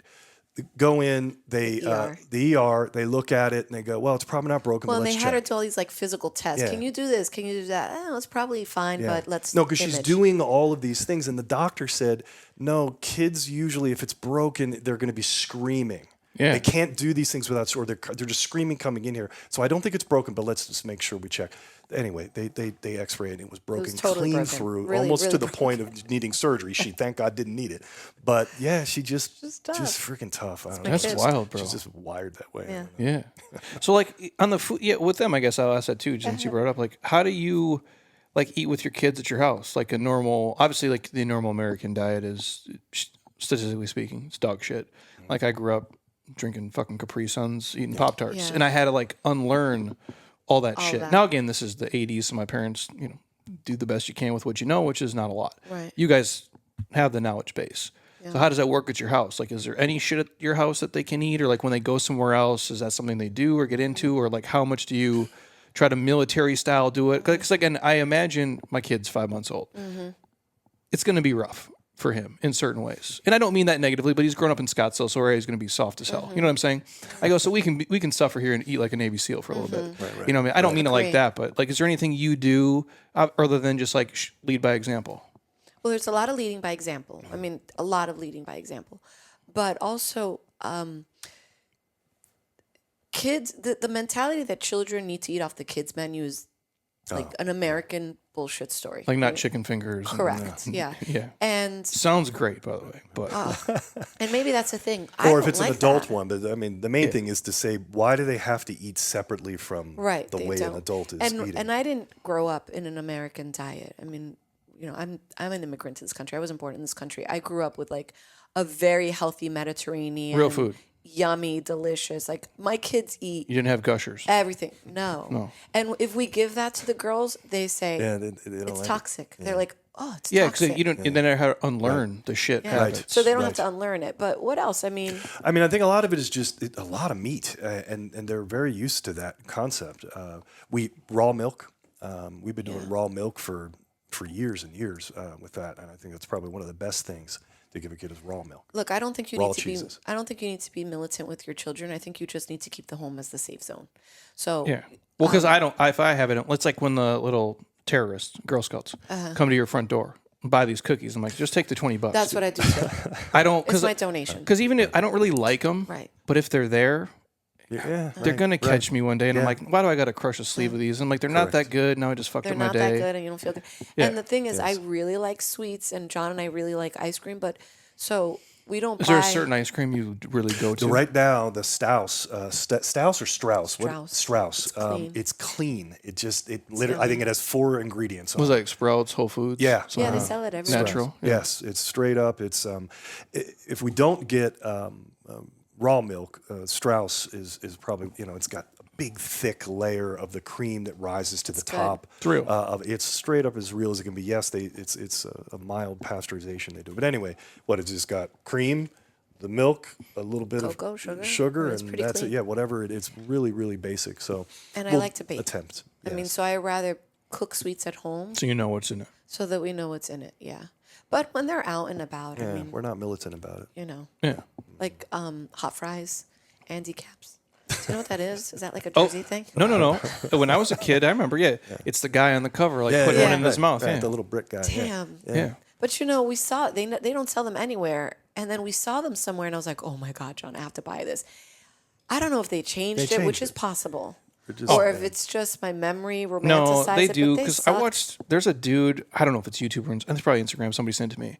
He breaks down all the foods. It's like an Almond Joy from like Oh, there you go. back in the day. 1980. Yeah, I think the ingredient list went from like 12 to like 40 or something. Yeah, they ruined it. Well, it's just, it's like, what is it? I don't want to talk shit about these guys because they made the best. They might still be great. I had them not that long ago. Whenever Siete and them sold out to Pepsi. Right, Pepsi right. bought them for like $1 trillion. Yeah. Their taco shells are the fucking best. Like, I don't think I've ever bought them. it's cassava, it's cassava flour, avocado oil, and what I mean. It's all now. I don't know if like Pepsi takes it and fucks it up, right. but it's like they're always crispy. You know, Yeah. sometimes you get taco Yes. shells and they're dog shit. soggy, Yeah. These are like the fuck. No, they're $1 million obviously Yeah. for 12 of them. But I'm like, you make your own meat and throw it in there. Like these are the best. Yeah. But the point is that over time, do those things stay that, or do they become something different? I think that's what altogether? they've done. They capture the market share. Everyone kind of gets fixated on that. This is the healthy thing, and then Well, you unless trust you're the brands. and you're not reading that label, No. things have changed. I mean, I'm old enough to remember that McDonald's fries were cooked in tallow, and then they changed it to vegetable oil. So I mean, when I was really young, it would have been with tallow. I think they're trying to get that changed now. Yeah, and when you're the palate gets used to or not used to the things it eats regularly, the tongue gets used to. I thought I was doing this great favor for like the young kids at our office, so I bought them all these like healthy candies. I mean, healthy. They're still candies, right? But at least they don't have the junky ingredients. They're like, oh my God, this is horrible. I was like, no, you guys are damaged. Your tongues are effed up. Like this is just Well, it is true because if gotta you clean get that. you get away from it, like I grew up on like Reese's peanut butter cups, like that's a normal Midwest thing you eat on Sure. Halloween and shit. Right. And now it's like if I was to eat one, they're not even good anymore. no, they're not good. They burn your tongue. And maybe again, I'm sure the ingredients changed. I'm romanticizing how Yeah. great it Sure. was because I was You were a 12. kid, man, yeah. But also, I'm like, I don't eat that type of like synthetic shit. So now like when stuff is fake, like it Yeah. becomes. Well, that goes back to this culinary concept. When, like, let's say with chocolate, when you kind of play the culinary game a little bit, you kind of care a little bit about that side of it. You realize, wait, this is actually just tastier. Right. When you kind of It's focus so on, good. no, this is why they use that type of chocolate, and it's just tastier, and as well as at the same time, oh, that was better for you. So you Like might as well use that. I hope for you that your son, right? You said your son is that kid. Like what happened to one of our daughters that she was in pre-K and they made fun of her for her seaweed, and she was like, "Mama, the kid made fun of my seaweed." And I was like, "And what'd you say?" She said, "I told him it was delicious." I was like, let that be their problems. And now everybody eats seaweed, but at the time No, it wasn't at the time. they eat it because they like it. It's, But we even didn't like- dorkize them. Like what you guys do is looked at as like it's crazy to most of the world. Like, and I don't mean that in a negative way, but like, I don't think to most of the world, Jeremy. Sorry to interrupt. I would say. oh no, to America. To America. For sure. Okay. Because like if I go and say describe like what you do in a day, like why I wake up. I mean, if you looked at it from afar, like maybe the results, sure. Like for a 40-year-old dude, I stay lean. I try to. This is my entire life. My fucking name is on the building. I Yes. can't look like a bag of shit. I'm like, so I eat a certain way. I train a certain way. And from the outside, an average American's like, that's crazy. I go, but when you strip it away, it's like. I get up. I don't abuse drugs and alcohol. I eat real food. I try to get to sleep at a decent time. I train my body. That's normal shit. If an alien that's came down to this planet, they'd be like, "You're normal.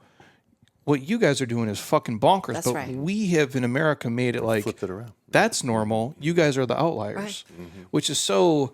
That's how you know we've kind of lost It's so sick. the way. Yep. And remember, we started talking about the diet. We started talking about our diet and our food choices because we were talking about hormones, because we were talking about the gut. Like the fact that everybody eats so poorly, or not everybody, many out there eat so poorly, is part of the reason why their hormones are so jacked at the age of 20.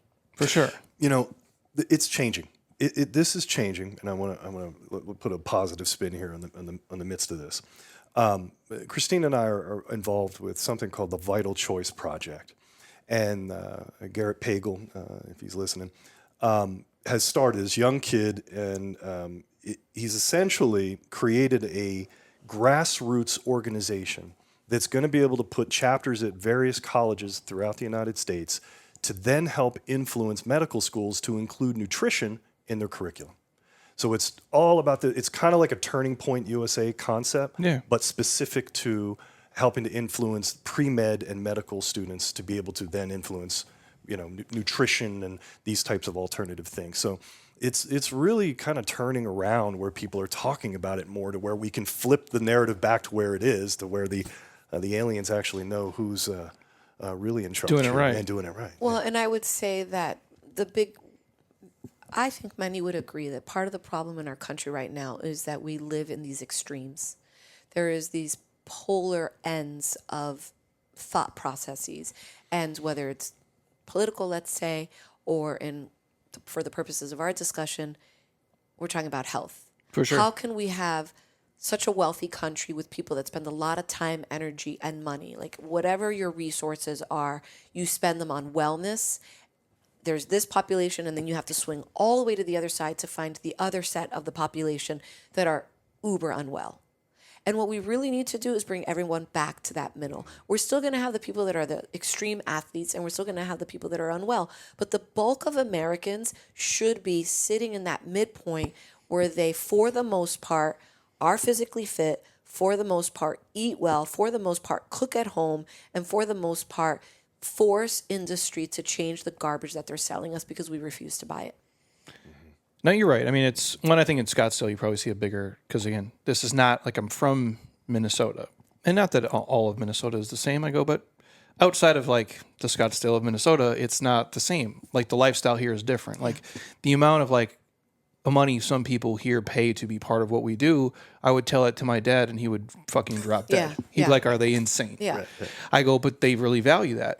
You're saying like the baseline overall should just be higher. Like, because if you look at, and I don't mean to say like you look at, high school kids or elementary kids from 1992 or 1987, or what a gym class looked like, or like what a beach looked like, Right. In, Right, that's right. in Spain versus like when we go visit it today, it's not the same. It's not the same. You didn't see the extremes of people who are very unfit and not healthy like you do now. The baseline is just not. And then you do see people who are way more jacked and way more shredded, but it's such a small number. Yeah. The overall. And how young they are, because what's that expression? Muffin top, right? Am I saying that right? Muffin top. That wasn't a thing when I was in high school. You had the occasional girl that was just overweight. For sure. But the majority of people were within a healthy weight range. Muffin tops, that's a modern phenomenon. And that's your diet. That's not your age. That's not your hormones for the most part. That's your hormones getting messed up already because your diet is crap. Well, it is crazy too, because you could buy, and we've talked about this a lot in here, where you can buy 5,000 calories for $10 instantly. Yeah. And it's not really like satiety, satiation type food. It's like it kind of, it does repeat the process. And it is like, I always say here too, like if it's mostly for us, like when we give prescriptions to the average person, if you can work out, we call it, 3 by 30 by 52, 3 times a week, 30 minutes for 52 weeks. The other days, just walk. Don't eat like an asshole. Yeah. Keep it mostly real food. Don't abuse the drugs and alcohol. Like you're probably going to be okay. Right. There you go.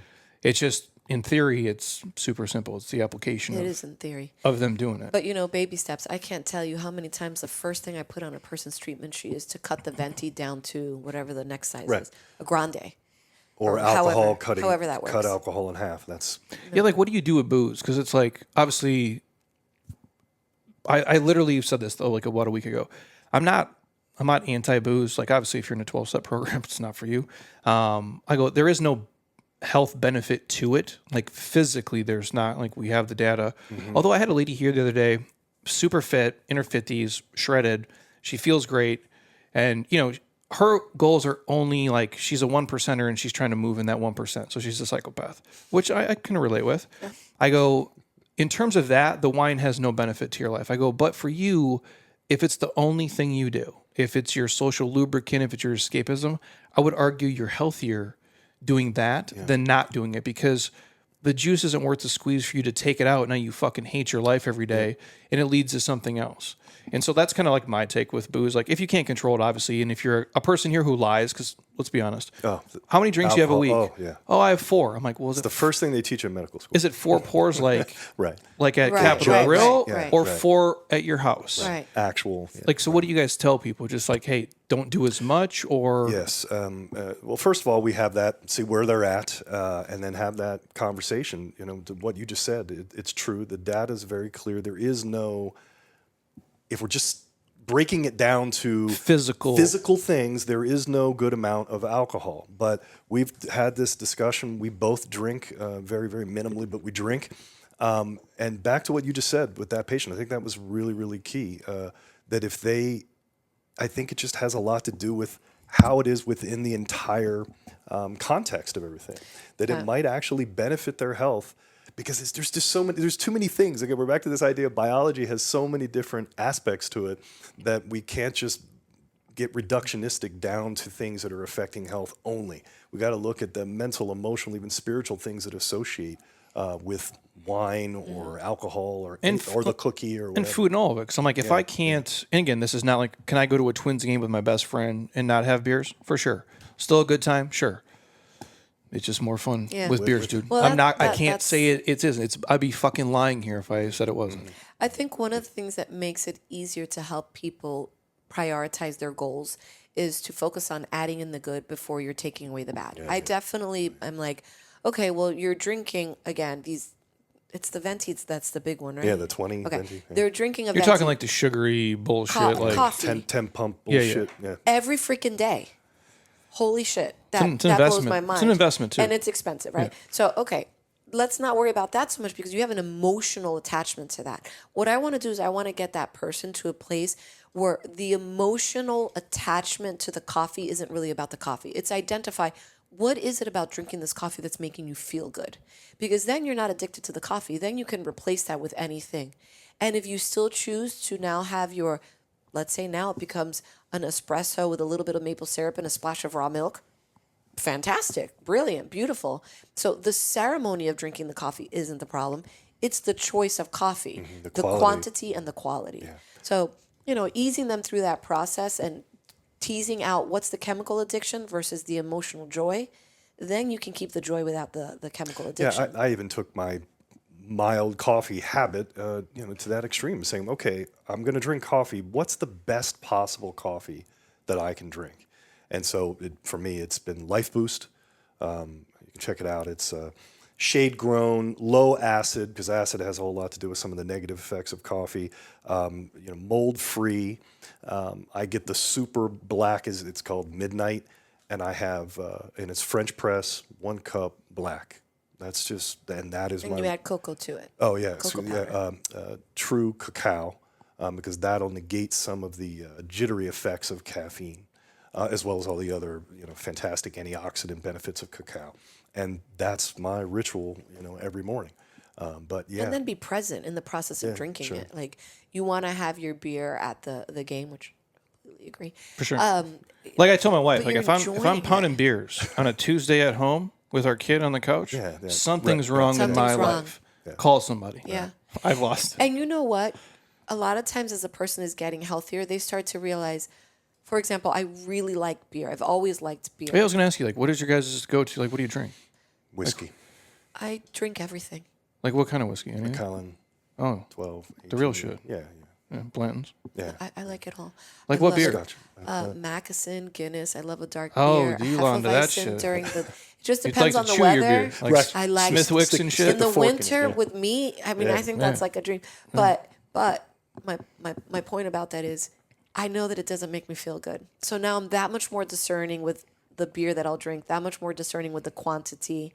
So, when you're cleaning up your body, you become much more aware of the things that, like you said about the Girl Scout cookies, this isn't worth it. Sometimes it's worth it. For sure. Sometimes I'm drinking, I'm like, this was a great gin and tonic. I loved it. It was perfect. Day drinking, beautiful, but not often. But that back to another question you asked about what do we do with our patients? I mean, part of that too would be to have them replace things out. Make sure the coffee's better. I'll talk to them about the Life Boost coffee that I like, or what's the candies that are out there. Stop buying fat-free cream. Yeah, exactly. Get real. What is fat-free cream? What does it even mean, right? Well, again, like for me, like is that unless you're drinking a container a day, does that really matter? Like in terms of like people do that for calorie control. I mean, what the fuck, dude? Like it matters. But I mean, like in terms of like, hey, I'm gonna have like real fat versus this synthetic horseshit. Yeah, are the calories really what's crushing you? No. You know what I'm saying? Like, that's so just the point. Drink the real shit. That's right. Exactly. And you said about satiety. Let the fat be in the food, and you'll have that satiety. Then you'll have an easier time with portion control. But it matters not. You know how we talked about the difference between adding in good or taking out bad? For sure. A lot of times those over-processed fat-free foods, they have the addition of so much junk that's what makes them not bad. I mean, that's what makes them bad. For sure. I was like, Well, I just I don't get that game of I'm going to save 80 calories here by using this fake thing. I'm like, that's really what's putting you in a surplus. That can't be the thing. Right. It's not.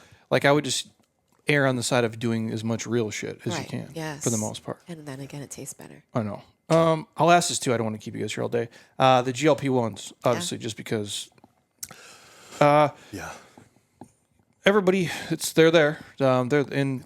Part of our world. Yeah, and I think they're great. Yeah, and there's great use case. Obviously, like anything, I think most things are good. It's not what you do; it's how you do it. No, if Barry Bonds wants to just juice up and hit 800 home runs, I think it's fucking awesome. If Ricky down the street wants to abuse him and he dies at 40, I don't think it's great. I think the same thing of the GLP-1s. If you're on a journey and it's going to help you and you do it in a certain context with the right guardrails in place, awesome. If you're the lady who comes in here and you weigh 120 and you're trying to weigh 110 and you don't fucking lift, I think that's nonsense. Ridiculous. So I've seen both cases where it's abuse of it. Obviously, it's not great. I'm sure you guys have a protocol, but for anybody who's listening, if they've been on them or thinking about them, how do you tend to walk people through on that? Or when do they come to you with that? Do you prescribe it? How does that really work? Yeah. Definitely both. I mean, everyone's talking about it now, so they're coming to Ozempic, Mounjaro, whatever. Correct. So for us, we're using semaglutide, tirzepatide. We were using retatrutide for a short period, but now we're actually having trouble getting that, but that's a different story. But, the tried, true, and tested of semaglutide, tirzepatide, we are, of course, we're measuring their muscle and their fat. We're knowing where they are at baseline. So come in, embody. Get on the in-body, get that, understand a little bit about their diet. What are their goals? And what, a lot of women come in, they're skinny fat. That's really the problem. That's a big problem. It'll say on there, they've got whenever the in-body will show you an actual amount that they recommend of gaining muscle and losing fat. And usually the standard sort of woman will come in where it's telling them to gain 10 to 15 pounds of muscle and lose 10 to 20 pounds of fat. It's almost like a wash for them from a weight standpoint. So at that point, I'm obsessing on the muscle. If they want to do the GLP-1 at the same time, we can do it, but they've got to get their protein. If they're not hitting their protein number, it won't work. Right. But if we add in the testosterone, which usually are going to be on some form of HRT, you add the HRT in along with the correct protein number, and they're going to get some kind of appropriate exercise. And for us, our protocol is, let's say for semaglutide, Ozempic is FDA approved at 2.4 milligrams. Our max dose usually is 1 milligram. So they're titrating up to 1 milligram over 3 months. And usually after the 3, maybe upwards of 6 months, they've gotten to their goal anyway. So it's keeping the dose on a lower amount. We keep the side effect profile low, focusing on the protein, focusing on the muscle, and have hormones there that actually help to prevent them from losing muscle while they're on it. And I'm sure you don't know the average person where they go somewhere. Do they just give them the max fucking dose right off the bat? Oh, I see it all the time. That's a normal clinic. You just go in, hey man, 2.4 off the rip and just go. They might ask, not what do you want? Yeah, or that too. But no, they might ask a patient what they want? Yeah. What the fuck does this patient? What does the patient know? They don't know. They don't know. And they need to be educated through the process and guided. So yeah, we'll see them where they might titrate it up, but they'll get up to those doses. Or once they start to plateau, then instead of trying to work through why they're plateauing, they just throw more of the medicine at them. They increase the dose. Yeah. And it doesn't have to be that. You find out why they're plateauing. Most of the time, it's because they're not hitting their protein. It's just usually what it is. I started by saying I love them, and it's because I do. I think when you're using them correctly as part of a comprehensive program, and you're not using them for a fat loss program, you're using them as a metabolic regulator. You're really using them to address the relationship between cortisol, insulin, and glucose. You can affect visceral fat, especially, again, in a postmenopausal female. Visceral fat is extremely difficult to affect. That's that fat that's around the organs, right? Yep. So that fat that makes you feel like you're 5 months pregnant instead of that fat that's pinchable. The GLP-1s are great for helping me get that visceral fat out. And that's really important because that's a very toxic, dangerous, disease-correlated fat. Yeah.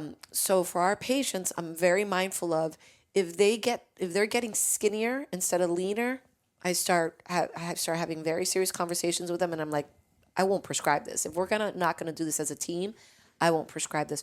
My patients have been super compliant, and the results have been awesome. They gain muscle when they're on a GLP-1. What do you give them for like protein protocols was like 0.8 grams or something, or gram per yeah, pound of lean what's mass. really or great something. about the InBody readout, it'll show lean body mass, so I can quickly just kind of circle that number there. And you're 100 pounds of, you weigh 140, but you have 100 pounds of lean mass.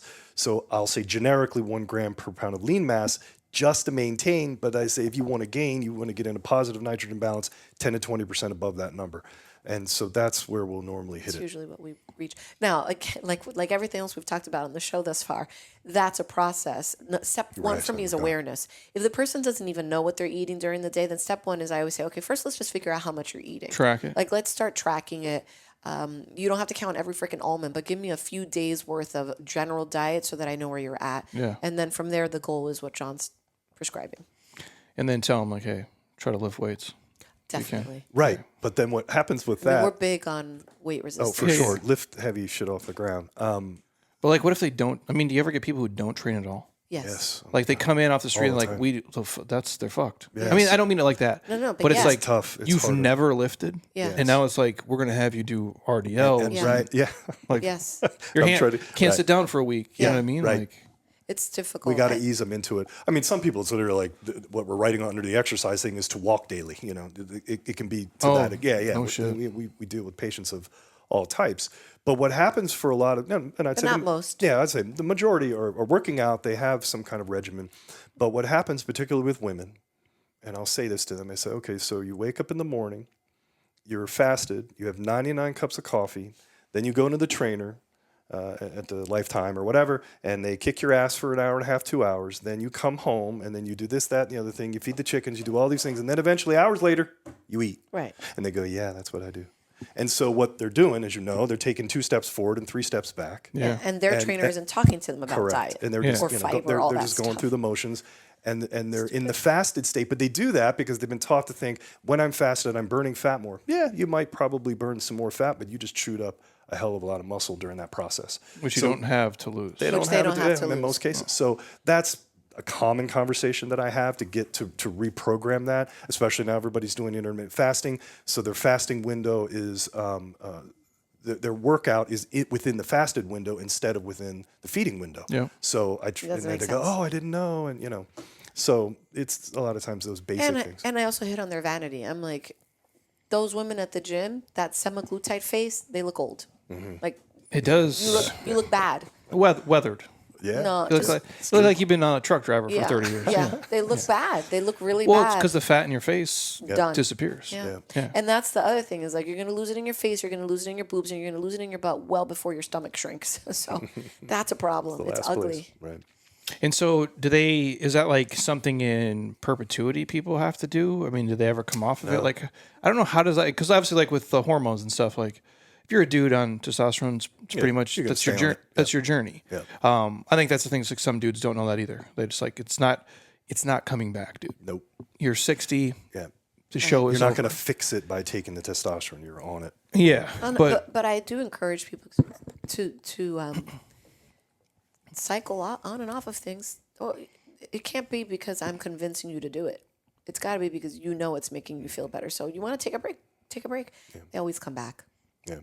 well, yeah. Yeah, we're talking about hormones. I see Oh, what you're dude, saying. yeah, but you're in a pit, dude. Correct. Yeah, They- there's no. Sometimes they have to feel it. They start feeling so good that they forget how bad it was. And so once in a while, they'll come off. Well, I think I'm doing really good. I'm going to take a break. 3, 6, 9, 12 months. Eventually, they're going to call us up. Well, it's hard because like your body just isn't. It's past the point of this is not happening Yeah, anymore. right. Like you're 45, you're never going to go back to 25. As much as I wish that was the fucking case, dude. And I pray a lot. I'm not coming back. But it's. And I know it sounds daunting to somebody. It's like, oh, I'm going to have to do this till I'm dead. It's like, yes, you will, which does suck in one sense. I go, but you also have to eat good until you're dead too, or all the results you got from this, and you also have to work out every day until you're dead. It's kind of all part of the same protocol. But I don't know if the GLPs were similar. Like, do people do them for? They will come on. They'll come off of it very often. I'd say the massive majority will come off after they hit goal. Our patients, 3 to 6 months is where they're going to find their goal. That's the average sort of 15 to 30, maybe 40 pounds. They're on it. Let's say 3 to 6 months, maybe 9 months, and I don't know. They don't usually have to stay on it. But if they do, we'll take them down to maintenance, which is just a small amount. Sometimes they'll use the maintenance for a while just to take the edge off. But what we've learned about this, maintenance now means this whole microdose concept that everyone's talking about, it can be as little as the low dose of semaglutide once a month. Right, that's what I was Once going to every say. 10 days, once every 14 days. They'll find that dose for them, and it's a super small amount at the frequency that works for them.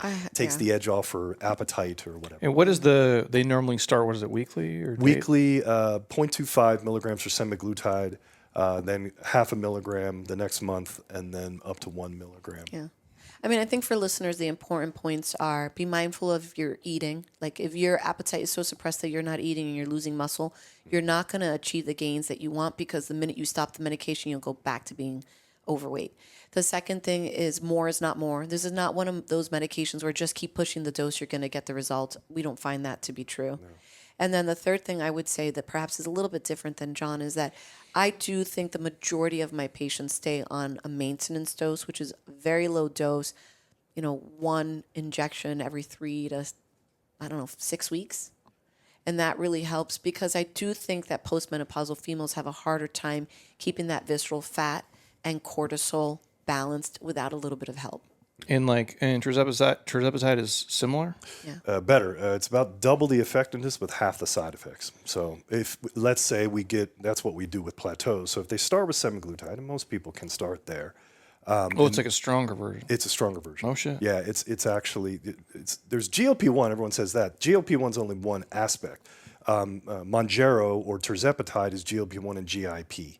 So it's hitting two different sort of mechanisms. Retatrutide is a third one. It's a triple barrel shotgun. But anyway, yeah, tirzepatide, double barrel shotgun, 2 different approaches, a little bit more effective and less GI issues. If someone's real sensitive to the nausea that can come from semaglutide, they can switch to tirzepatide. And or again, if they hit a plateau, we're on semaglutide 3-6 months, they've kind of plateaued, they got a little bit left. We wouldn't want to increase the semaglutide dose because the price goes up. It's then roughly equivalent, so you might as well just switch to tirzepatide. And yes, tirzepatide is a little bit more expensive. And it's same for dudes, females Same. protocol? Yeah, we'll do the same exact thing. What do you Dosing's see? the same. Mostly chicks? Yeah. Dudes will do it. I mean, I think it's 50-50. I've had dudes here do it too. Yeah. I've seen both. No, I think it's 50-50, but I do think visceral fat with men is going to be a lot more about drinking. Oh, yeah. And I think visceral fat with women is going to be a lot more about their hormones. I mean, that's like a the super average patient, oversimplification, but For sure. That makes sense. Yeah. And then I'll get you out of you guys in a minute. Just the sex stuff, since that's kind of what you do too. And I mean, the hormones is all sex shit too. Yeah. But I know you do like some wild shit. And I didn't really want to ask this, but I'm like, I have to. Because I was telling Sean, like, you were talking about, like, they do like a penis shot. Yeah. Like in your dick. Yeah. Straight into the penis. The penis is a double barrel shotgun, so it's. And this is like for dudes. Like, I guess explain the context. I just jumped into that like out of nowhere. So like, okay, I think what you're referring to. There's a couple different types of injections, but one it's called the P shot, the Priapus shot. It's using platelet-rich plasma. So we're just drawing a patient's blood. We're spinning it down in a special way, getting all the growth factors out of their blood. And then we can strategically inject that into the penis. 5 different areas, 2 along the shaft on either side and 1 right into the glands. After they are numbed up. Rough. Yeah, no, super easy. They're super numbed. How do you numb it? First, I put a cream on you, and then so you're greased up real good. We let that cook for about 20 to 30 minutes. Then I come in and do a nerve block, which is the same kind, and that's a simple injection, and that's the same nerve block they would use for like circumcision. So you're pretty freaking numb. Yeah. And then the actual procedure itself takes 5 minutes, if that. Yeah. And what is just numbing? And what does this do? So that will help with erectile dysfunction by helping increasing new blood vessel growth, arterial growth, venous growth, as well as nerve growth as well. So sensitivity is improved, erections are improved. You get a 10 to 20% increase in length and girth of the penis. So most guys are like, where do I sign? It's like a miracle. Yeah, it kind of is. For some guys, it really is. Like, so, and this is, you've got a guy's come to you and you've done other protocols before this? Like, well, again, back to this idea of someone saying, look, I just want to optimize. They might come in and just say, I want to have the best possible a penis that I can. I'm looking for a little bit more length and girth. I just want to optimize the situation. They could do it. However, the majority of guys are going to come in and make that kind of decision to have that kind of procedure, usually when they're starting to have ED. So once they get into about moderate ED, if it's mild ED, they still could do it. But mild, we have other protocols we're doing. We're using the Viagras of the world. We have sublinguals for that are far better than the regular pill. So we've got other steps. Well, hell, testosterone. Give them on testosterone. Right. That usually covers the bases quite a bit. Yeah. So like, what is the? I mean, these are older guys. Again, not age. not anymore. Fucking Not like a anymore. young dude to do this. We lots of guys in their 20s. We also do something called They're not well. They're not optimized. So yeah. Like you're 25 and you're like, my dick doesn't work. Yes. they've been getting younger. And yeah. that's that. Dude, how that's all that's the- porn. at 25. It's porn. Oh, because they're like They're whole literally desensitized from excessive porn. that dopamine circle is just like fucking they're run. just shut down. And so, No shit. Yeah, when they come in that young with that kind of ED, we know that porn is a big part of that. I guess I didn't think about that. Like when I'm a kid, that's not a thing. Right. Like your uncle might have a Playboy, Right. No. or like Right. when did we get the internet? When I was what, 13? T6, right? So yeah, it was maybe Yeah, but 10, 12, but it sucked though. Like if you could Right. download a picture of Pamela Anderson, it would take 2 hours. And then if your mom came home, you had to like fucking shut off the computer so And you you didn't just got her get teeth. Yeah. But it was never like it wasn't this wild shit, right? Right. Like, but now Now I it's like guess instant. yeah, Yeah, these kids got fucking Yep. oh well that's OF, yeah. that shit's wild. I go, but they have every porn that's ever lived on the internet instantly. Yeah. And you're 15 watching that shit? It's a problem. Or 15, 10. I mean, just, yeah. Dude, I guess I didn't think of that. Yeah. That's wild. So, yeah, they're getting into their 20s. They're desensitized. That's premature ejaculation, we deal with that as well. And also, there is a loss of sensitivity with circumcision. Mm-hmm. So, and a large percentage of American males have been circumcised as of a certain age, right? Because that's not as popular anymore, but definitely like a little let's less say popular. 30 and older. So there's some loss of sensation through circumcision. So if you're having a combination of elements and your testosterone is down, this is just such an effective therapy that actually is repairing tissue. And like, how long does it last? It could be a one and done situation. It isn't always, but it could be. But we'll say once every 1 or 2 years. Yeah. It's kind of like it's exercise for the penis. They're doing that. Plus, we give a penis pump. Penis pump is literally maximizing how much blood can be It's a put sight. into the penis. And yeah, Like, what the fuck? when you I didn't even know that. I mean, I've heard of a penis pump before, but like when I was in your office whenever I was talking to you before, you're like, yeah, we do this pee shot. I'm like, what the fuck is that? Like, it sounds like it's something out of a movie. yeah. Yeah. Like, I didn't even know it was a thing. Well, what's incredible is how varied the patients are that come in for it. That's pretty. I think we've been impressed by how young the patients have been in the last 5 to 10 years. Yeah, we've also developed another situation called Elongate, which is taking the classic P shot and doing one per month for 6 months while they take nitric oxide and they do the penis pump as well. And the NOs for like blood flow and shit. That's to really elongate the penis. For size. Yeah, and so we're getting, we're right around 1/2 to an inch in length and 1/2 to an inch in girth if they commit to that. So, and that's natural in the sense. Oh, excuse me. Then the other thing they're using is it's called Restore X. It's an FDA cleared device that's helping. It's an extender. It's an extending device. It's like a exercise machine for your No, penis. it's straight up traction device that you put on and Like a decomp for your spine, kinda, but for your dick. but for the penis. And Jesus, this dude, what is going on here? Well, things think people will about do. think about the female who's had a bunch of kids and then she's had like changes in her vaginal canal, which of course we can do an O shot, which is similar women, to the P shot, right? What is that? The O shot is the same concept where you're taking the platelets and injecting them into the So it's your own vaginal tissue. PRP Your and- own PRP, yeah. Okay. But for women, if they're Where does having, it go? In your vagina? It goes into the anterior vaginal wall, which is the G spot area. Yeah. And it goes right into the clitoris. Yeah. After they're numb, extremely. Yeah. They're really, really numb. Yeah. But Well, if you had a this kid, no offense, everything else is easy. yeah, let's be real. A lot of women I will agree say with that. I watched my son's head come out. Yeah, of it's a pretty portal. impressive, right? It's not something I would sign up for, dude. Traumatic is the word I'd use. Well, the point is that if you're doing things like elongate, you're helping the satisfaction of your female partner who's had changes in her anatomy in a way that's going to be easier and a lot less expensive than doing like vaginal repair. Yeah. So, You can do injection therapy for both partners, and it's going to really enhance the sexual satisfaction of the couple. And we can upgrade that beyond the PRP and add in stem cells. Yeah. So we usually do that. And that's pretty impressive. Once a person gets to a certain age, let's say 65, 70, the quality of their blood is the quality of their blood, So we're only going to get so many growth factors out of that. So when we upgrade with this stem cell product, it makes the results that much more, guaranteed. Yeah. No shit. Yeah. What's that? Yeah, dude, this is it's wild, bro. You don't even know what penises go through. No. And what guys are willing to do for it. Yeah. I mean, no, I believe that though. I mean, that's dudes. That's how dudes start working out. It's for chicks, right. But they didn't realize it was only for dudes because the chicks didn't care as much. But no, that is crazy. Yeah. Yeah, I didn't know that was a thing. Like, how common is that? Like, I like what, common to do it or common? What do you mean common? Yeah, like you do this, like Oh. you do it, obviously. Yeah, like, yeah, you I physically do I it. physically perform. Like, the what are we procedure, talking? yeah. Like weekly? Yeah. Yeah. Yeah. Yeah, roughly. No shit. Yeah. Yeah. That's nuts, man. Yeah, I didn't even know. Like, how many dudes do this?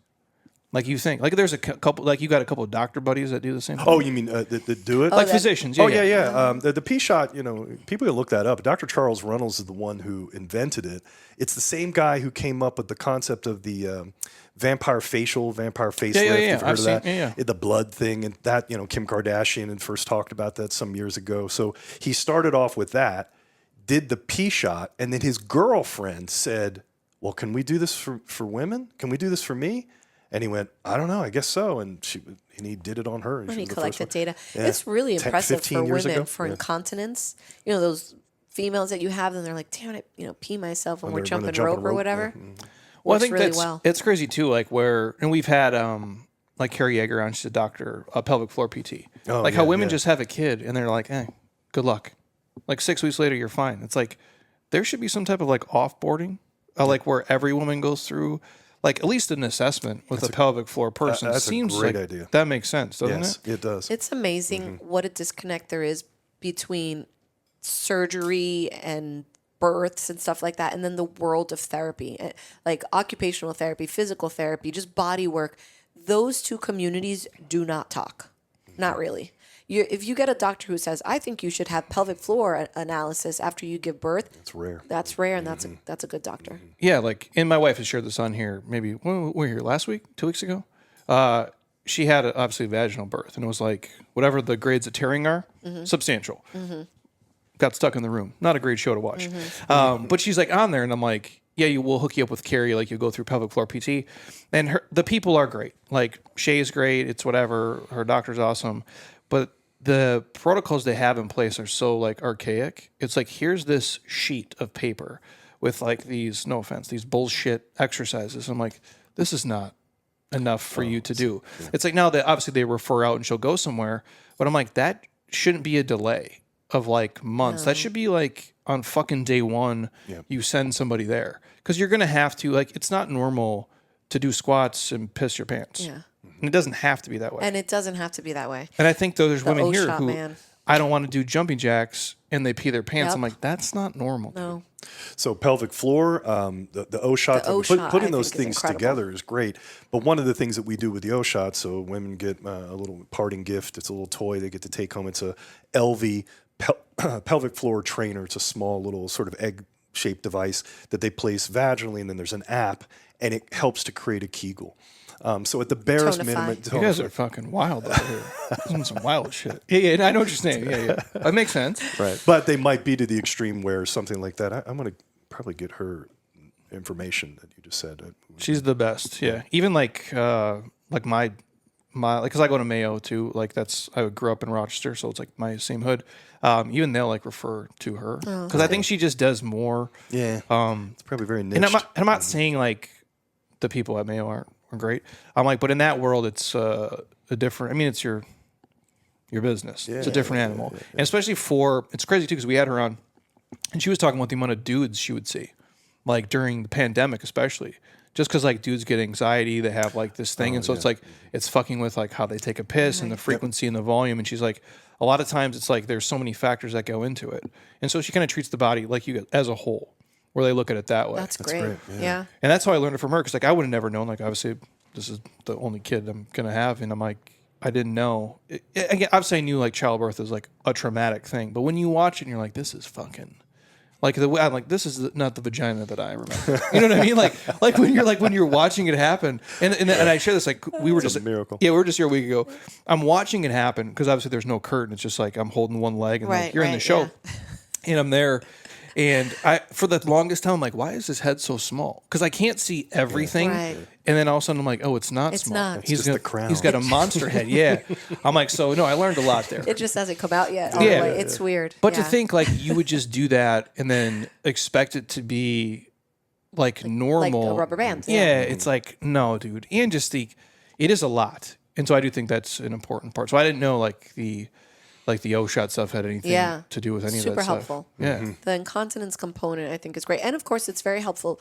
Like I tell patients that if they have a pretty reactive clitoris to begin with, that maybe don't inject the clitoris because it's that effective that I think it can really bother. Oh, it becomes like hyper. It's almost Yeah, like they're like, priapism. don't touch it, It's don't look almost at like it, you know. The clitoris gets so engorged that it's not pleasant. Oh, shit. And we don't want to say that's like, it's not a side effect. It's, you know, everything's fine, but they just might be hyper sensitive that because it's that's what just it does. uncomfortable. Correct. It increases sensitivity and blood flow. So if you've already got a reactive clitoris, you may not want to further activate. And I guess everybody's different too, right? So I'm sure you Always. Oh, take them through like an assessment of like, hey, how does that go? It's Yeah. a lot of it's just the conversation, just getting, you know, They bring it up clear though, as possible. usually. Yeah. No. Before. Well, because I don't think there's a lot of like you probably don't do this with your general. I did an O family and a P doctor. shot the other day with the husband and wife in separate rooms right next to each other. And I went into one room and I numbed one and I went into the other. They were doing, you know, husband and wife. Yeah. Yeah. It's an anniversary present. Like they're older, younger. They were older in this case. Yeah. Yeah. I mean, older, whatever, you know.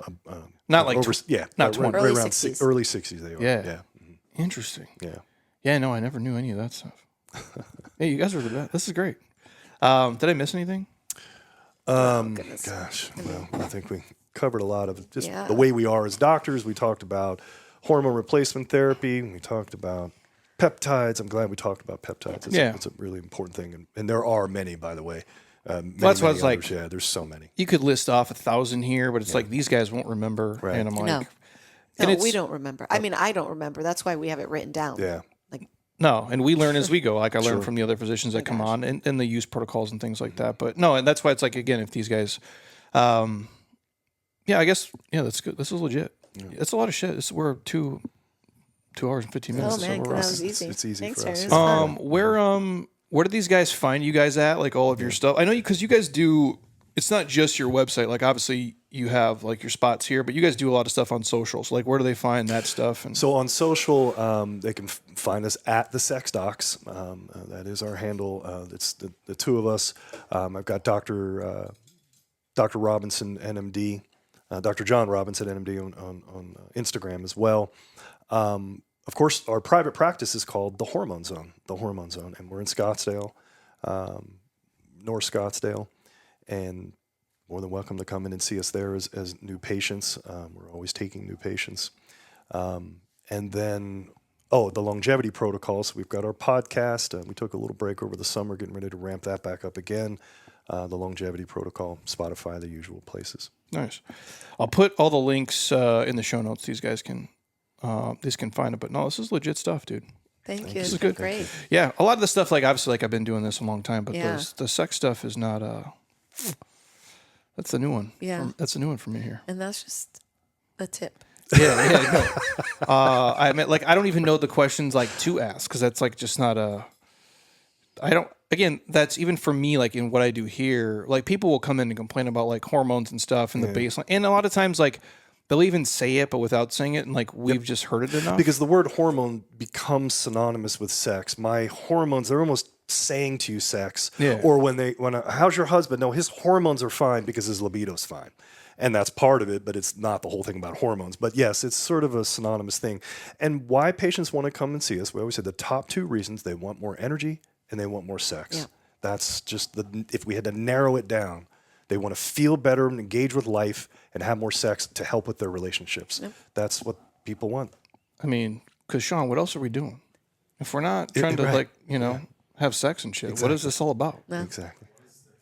That's what I'm saying. That's bro. living the well-lived life. Yeah. That's why I say the best way to die is eating or making love.